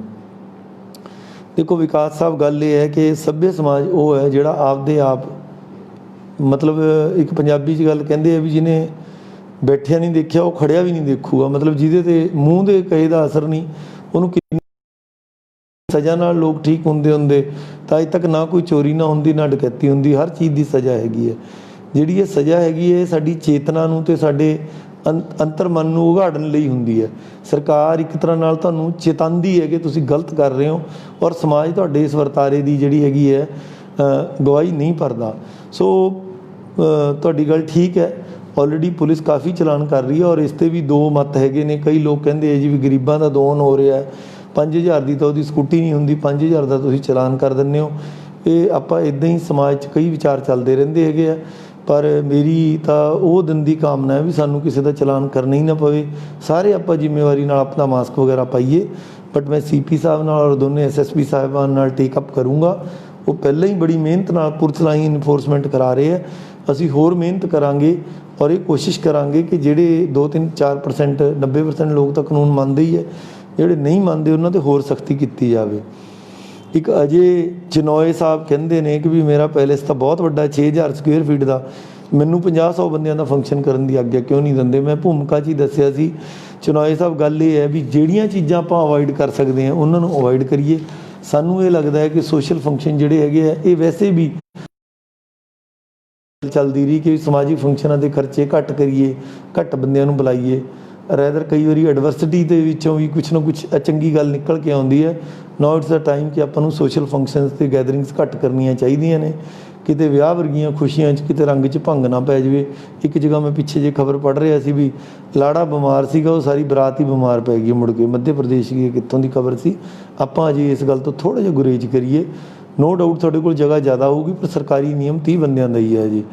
ਉਸ ਤੋਂ ਅੱਗੇ ਗੋਲਡੀ ਭਗਤ ਸਾਹਿਬ, ਇਹਨਾਂ ਦਾ ਆਖਰੀ ਸਵਾਲ ਇਹ ਹੈਗਾ ਕਿ ਵੀ ਐਪ ਬਣਾਓ ਜੀ ਲੁਧਿਆਣਾ ਦੀ ਪਬਲਿਕ ਜਿਹੜੀ ਹੈਗੀ ਹੈ ਸਿਚੁਏਸ਼ਨ ਨੂੰ ਦੇਖ ਸਕੇ। ਇਹ ਮੈਂ ਪਹਿਲਾਂ ਹੀ ਭਗਤ ਸਾਹਿਬ ਤੁਹਾਨੂੰ ਕਹਿਤਾ ਹੈਗਾ। ਸਾਡਾ ਜਿਹੜਾ ਗੂਗਲ ਸ਼ੀਟ ਆਲਰੇਡੀ ਬਣ ਗਈ ਮੇਰੇ ਕੋਲ, ਔਰ ਸਾਰੇ ਹਸਪਤਾਲ ਜਿਹੜੇ ਇੱਕ ਦੂਜੇ ਦੇ ਬੈੱਡ ਦੇਖ ਸਕਦੇ ਹੈ। ਅੱਜ ਦੀ ਡੇਟ 'ਚ ਸਾਡੇ ਲੈਵਲ 2 ਅਤੇ ਲੈਵਲ 3 ਦੇ 453 ਬੈੱਡ ਰਿਜ਼ਰਵ ਨੇ, ਜਿਨ੍ਹਾਂ 'ਚੋਂ 177 ਬੈੱਡ ਅੱਜ ਦੀ ਡੇਟ 'ਚ ਖਾਲੀ ਪਏ ਨੇ ਇਸ ਵੇਲੇ ਵੀ, ਜਿਹੜੇ ਕਿ ਖੁਦਾ ਨਾ ਕਰੇ ਕੋਈ ਬਿਮਾਰ ਹੋ ਜਾਏ ਤਾਂ ਉਹਨੂੰ ਆਫਰ ਹੋ ਜਾਣ। ਇੱਕ ਸਵਾਲ ਚਲਦੇ ਇਸ 'ਚ ਸਵਾਲ ਆਇਆ ਪ੍ਰੋਗਰਾਮ ਚਲਦੇ ਕਿ ਪੋਜ਼ੀਟਿਵ ਕੇਸ ਇਨਕਰੀਜ਼ ਹੋ ਰਿਹਾ ਅਤੇ ਆਪਾਂ ਸਟ੍ਰਿਕਟ ਐਕਸ਼ਨ ਲਈਏ। ਦੇਖੋ, ਇਹ ਦੇਸ਼ ਦੇ ਵਿੱਚ 130 ਕਰੋੜ ਲੋਕ ਨੇ, ਲੁਧਿਆਣੇ 'ਚ ਵੀ 40 ਲੱਖ ਲੋਕ ਨੇ। ਜਿਹੜੀ ਪੁਲਿਸ ਐਕਸ਼ਨ ਲੈਣ ਵਾਲੀ ਹੈਗੀ ਉਹ ਕਿੰਨੀ ਹੋਊਗੀ? 10,000, 12,000, 15,000, 20,000 ਹੋਊਗੀ। ਜਿਹੜੀ ਸਮਾਜਿਕ ਪ੍ਰੋਬਲਮਸ ਨੇ, ਖਾਸ ਕਰ ਜਿਹੜੀਆਂ ਪੈਂਡੈਮਿਕਸ ਨੇ, ਉਹਨਾਂ ਦਾ solution it's not a law and order problem. Law and order ਇਹਦਾ ਇੱਕ ਪਹਿਲੂ ਹੈਗਾ ਜਿਹਨੂੰ ਕਿ ਅਸੀਂ ਦੇਖ ਰਹੇ ਹਾਂ। ਅਲਟੀਮੇਟਲੀ ਇੰਨੇ ਬੰਦਿਆਂ ਨੂੰ ਕੰਨ ਫੜ ਕੇ ਜਿਹੜੀ ਹੈਗੀ ਹੈ ਗੱਲ ਮਨਾਉਣ ਦੀ ਬਜਾਏ, ਇਹ ਜਿਹੜੀ ਹੈਗੀ ਹੈ ਸਮਾਜ ਦੇ ਅੰਦਰੋਂ ਜਦ ਗੱਲ ਉੱਠੂਗੀ, no doubt we are not, ਅਸੀਂ ਇਹ ਨਹੀਂ ਕਹਿ ਰਹੇ ਅਸੀਂ ਇਹ ਨਹੀਂ ਕਰਾਂਗੇ, ਸਖਤੀ ਹੋਊਗੀ। ਹੁਣ ਵੀ ਹੋ ਰਹੀ ਹੈ, ਪੁਲਿਸ ਤਾਂ ਹੁਣ ਵੀ ਚੌਂਕਾਂ 'ਚ ਖੜੀ ਹੈ। ਬਟ ਮੇਰੀ ਬੇਨਤੀ ਸਾਰੇ ਲੋਕਾਂ ਨੂੰ ਹੱਥ ਬੰਨ੍ਹ ਕੇ ਇਹੀ ਹੈ ਕਿ ਆਪਦੇ ਪਰਿਵਾਰਾਂ ਨੂੰ, ਆਪਦੇ ਪੁੱਤਾਂ ਨੂੰ, ਧੀਆਂ ਨੂੰ, ਮਾਂ ਪਿਓ ਨੂੰ, ਬੱਚਿਆਂ ਨੂੰ, ਤੁਹਾਡੇ ਆਲੇ ਦੁਆਲੇ ਮਿੱਤਰ ਦੋਸਤ ਨੇ, ਸਾਰਿਆਂ ਦੀ ਸੁਰੱਖਿਆ ਨੂੰ ਧਿਆਨ 'ਚ ਰੱਖਦੇ ਹੋਏ ਆਪਾਂ ਅੰਦਰੋਂ ਅਹਿਦ ਲਈਏ ਕਿ ਆਪਾਂ ਮਾਸਕ ਪਾਈਏ, ਇੱਕ ਦੂਜੇ ਤੋਂ ਦੂਰੀ ਬਣਾਈਏ, ਬਿਮਾਰੀ ਦੀ ਨੌਬਤ ਨਾ ਦਈਏ। ਤੁਸੀਂ ਕਿੰਨੇ ਪਰਿਵਾਰਾਂ ਦਾ ਹਾਲ ਦੇਖਿਆ। ਮੇਰੇ ਇੱਕ ਦੋ ਐਸੇ ਮਤਲਬ ਨੀਅਰ ਐਂਡ ਡੀਅਰ ਫਰੈਂਡਸ ਨੇ, ਪਹਿਲਾਂ ਹਸਬੈਂਡ ਨੂੰ ਹੋਇਆ, ਫਿਰ ਵਾਈਫ ਨੂੰ ਹੋਇਆ, ਫਿਰ ਘਰੇ ਇੱਕ 14 ਸਾਲ ਦਾ ਬੱਚਾ, 7 ਸਾਲ ਦਾ ਬੱਚਾ, ਉਹਨਾਂ ਨੂੰ ਅੱਡ ਕਮਰੇ 'ਚ ਤਾੜਤਾ ਕਿ ਵੀ ਤੁਸੀਂ ਭਾਈ ਇੱਥੇ ਬਣਾਓ ਖਾਓ। ਫਿਰ ਉਹ 14 ਸਾਲ ਦੇ ਬੱਚੇ ਦਾ ਵੀ ਗਲਾ ਖਰਾਬ ਹੋ ਗਿਆ। ਫਿਰ ਮੈਨੂੰ ਫੋਨ ਆਇਆ ਕਿ ਵੀ ਇਹ 7 ਸਾਲ ਦੇ। ਫੈਮਿਲੀ ਲੀਡਸ ਟਰਾਮਾ ਜਦੋਂ ਇੱਕ ਬੰਦੇ ਨੂੰ ਹੋ ਜਾਂਦਾ, ਇਹ ਨਹੀਂ ਸਮਝ ਆਉਂਦਾ ਵੀ ਕਿਹੜੇ ਨੂੰ ਕਿਹੜੇ ਕਮਰੇ 'ਚ ਪਾਈਏ। ਮਾਂ ਖਾਣਾ ਨਹੀਂ ਦੇ ਸਕਦੀ, ਪਿਓ ਦਵਾਈ ਨਹੀਂ ਦੇ ਸਕਦਾ। ਸੋ ਆਪਾਂ ਐਸੇ ਹਾਲਾਤ ਤੋਂ ਬਚਣ ਲਈ ਤੱਕ ਆਪਾਂ ਅਵੋਇਡ ਕਰੀਏ। ਪਰ ਜੇ ਖੁਦਾ ਨਾ ਖਾਸਤਾ ਕਿਸੇ 'ਤੇ ਨੌਬਤ ਆ ਜੇ ਤਾਂ ਕੋਈ ਪੈਨਿਕ ਨਹੀਂ ਹੋਣਾ। ਇਹ ਬਿਮਾਰੀ ਕੋਈ ਐਸੀ ਨਹੀਂ, 98%, 97, 97.5% ਲੋਕ ਨੌਬਰ ਨੌ ਹੋ ਕੇ ਘਰੇ ਜਾ ਰਹੇ ਆ। ਕੋਈ ਇੱਕਦਮ ਇਹ ਨਹੀਂ ਹੈ ਕਿ ਵੀ ਤੂਫਾਨ ਆ ਚੱਲਿਆ, ਤੁਸੀਂ ਇੱਕਦਮ ਰਾਤ ਨੂੰ ਹੀ ਕਹੋਗੇ ਵੀ ਹੁਣੇ ਹੀ ਮੈਂ ਪ੍ਰਾਈਵੇਟ 'ਚ ਜਾਣਾ, ਹੁਣੇ ਹੀ ਦਾਖਲ ਹੋਣਾ। ਇਹਦਾ ਕਈ ਵਾਰ ਨੈਗੇਟਿਵ ਇਫੈਕਟ ਵੀ ਹੋ ਸਕਦਾ। ਜਿਹੜਾ ਹਸਪਤਾਲ ਹੈ ਉਹਦੇ ਅੰਦਰ, ਕਿਉਂਕਿ ਹਾਈ ਵਾਇਰਲ ਲੋਡ ਦੇ ਕਿ ਉਹਨਾਂ ਇਹੋ ਜਿਹੇ ਇਨਵਾਇਰਮੈਂਟ 'ਚ ਜਾ ਕੇ ਤੁਸੀਂ ਛੋਟੇ ਬੱਚਿਆਂ ਨੂੰ ਆਪਦੇ ਆਪ ਨੂੰ ਜ਼ਿਆਦਾ ਐਕਸਪੋਜ਼ ਕਰ ਲਓ। Leave it to doctors. ਪਰ ਘਰੇ ਆਪਦੇ ਆਪ ਨਾ ਬੈਠੋ, ਟੈਸਟ ਕਰਾਓ, ਇਹ ਦੇਖੋ ਕਿ ਤੁਹਾਡੇ ਸਿੰਪਟਮ ਕਿੰਨੇ ਸੀਰੀਅਸ ਨੇ। ਅਗਰ ਤੁਹਾਨੂੰ ਦਾਖਲ ਕਰਨ ਦੀ ਲੋੜ ਹੈ ਤਾਂ ਤੁਹਾਨੂੰ ਡਾਕਟਰ ਦਾਖਲ ਕਰਨਗੇ।